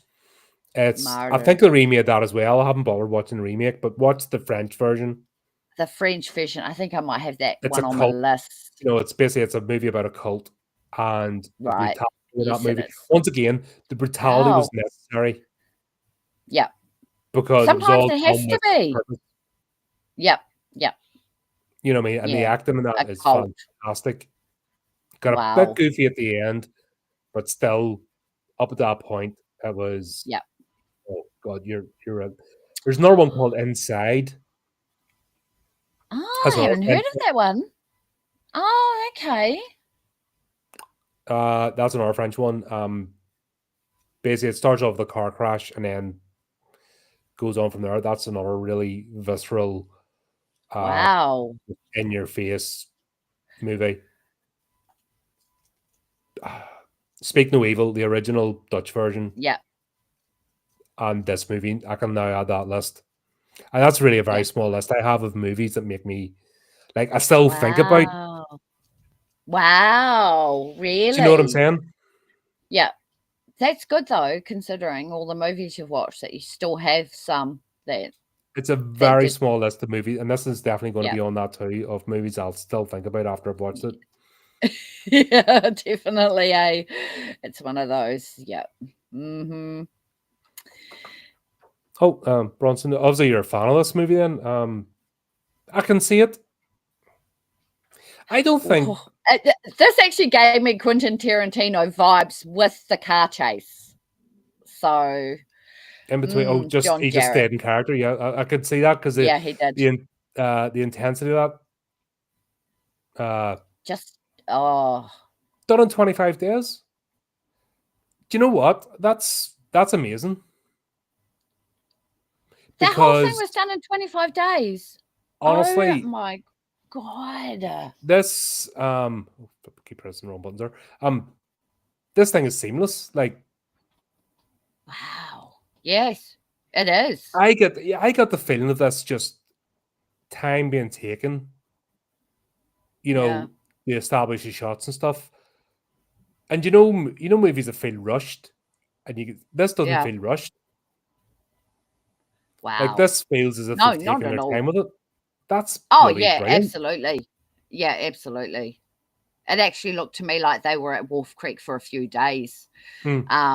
Yeah, because the weather changing and all that sort of stuff. So yeah, no, it's marvelously done. 25 days. I think there's a lot of like fair play then to the actors and everybody else. There must have been a lot done in the first take. Must have been. It doesn't show. No, not at all. I mean, God, there were so many different settings. Mm-hmm. all the different locations, like from the start, So the house party, the locations, hostel, going through the the town, beach. Yep. beach, That's EB right. Creek.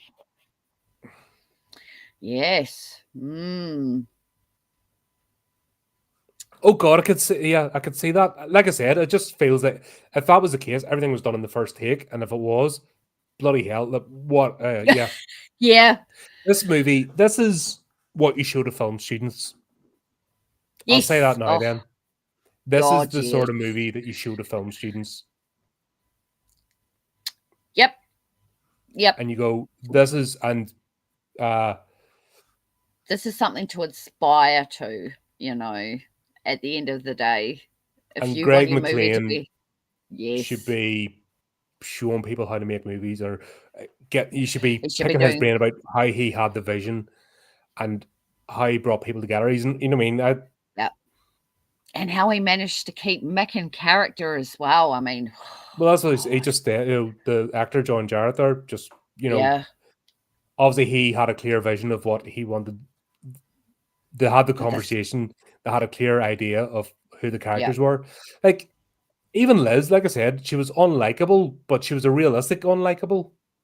Yeah, She wasn't insufferable. yeah. She was just somebody that would rub me up the wrong way. I wouldn't get on with her in real life. Yeah.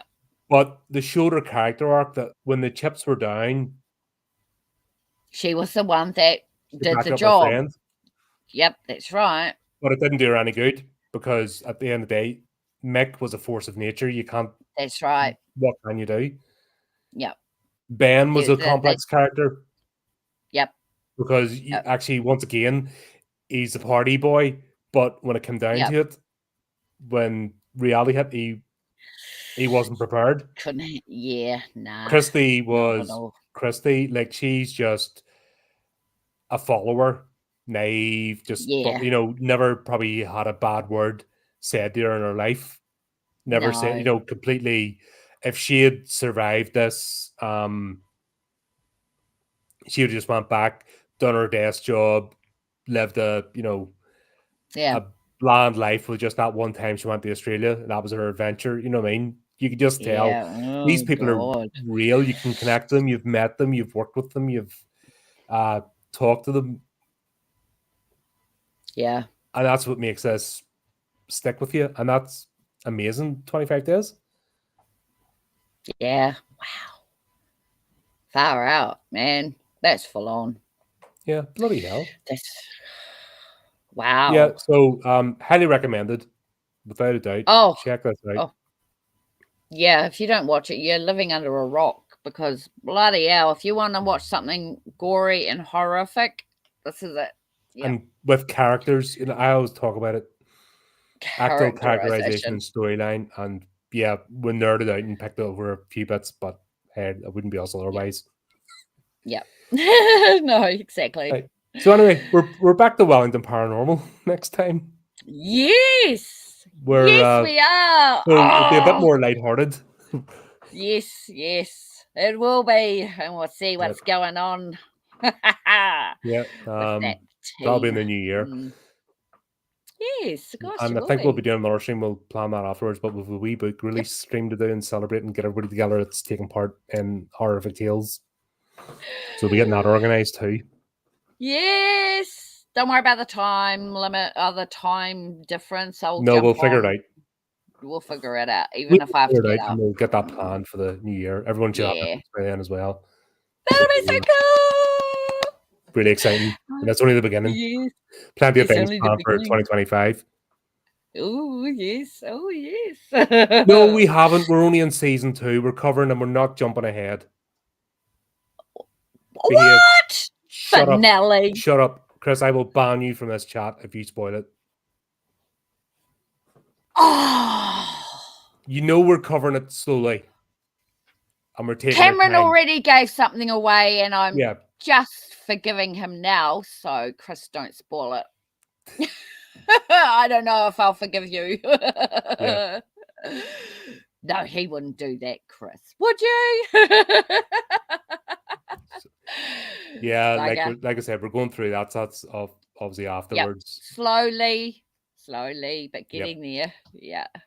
That's the sort of routine. Wellington Paranormal, What We Do in the Shadows, movie. Horror. Yep. Because keeps it all nice and fresh. Yep. Perfect routine. Any more you're misbehaving, Chris, and you're watching Kindred again.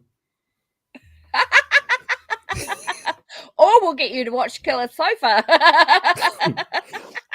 Here's the difference. That was actually funny, though. That was so bad. I know. I know. That's still one of my favorite reviews. That was a good one. That was like my cheeks hurt after reviewing that. Me too. But yeah, the last one, Chris and I, we covered a series there that god. Oh god.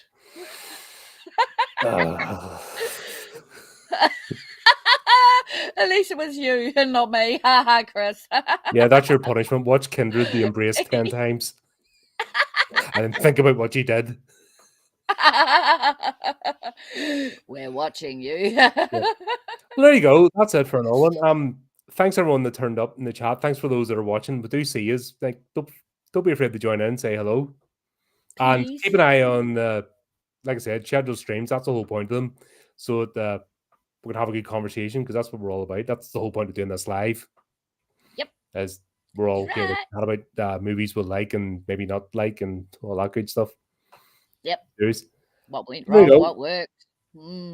As always, Del, thanks again for turning up. It's always great to have you. Thank you for having me. And covering these is a lot of fun. And just as I say, until next time, keep up to date with the channel, do the typical things, and remember to keep it creepy, keep it horrific.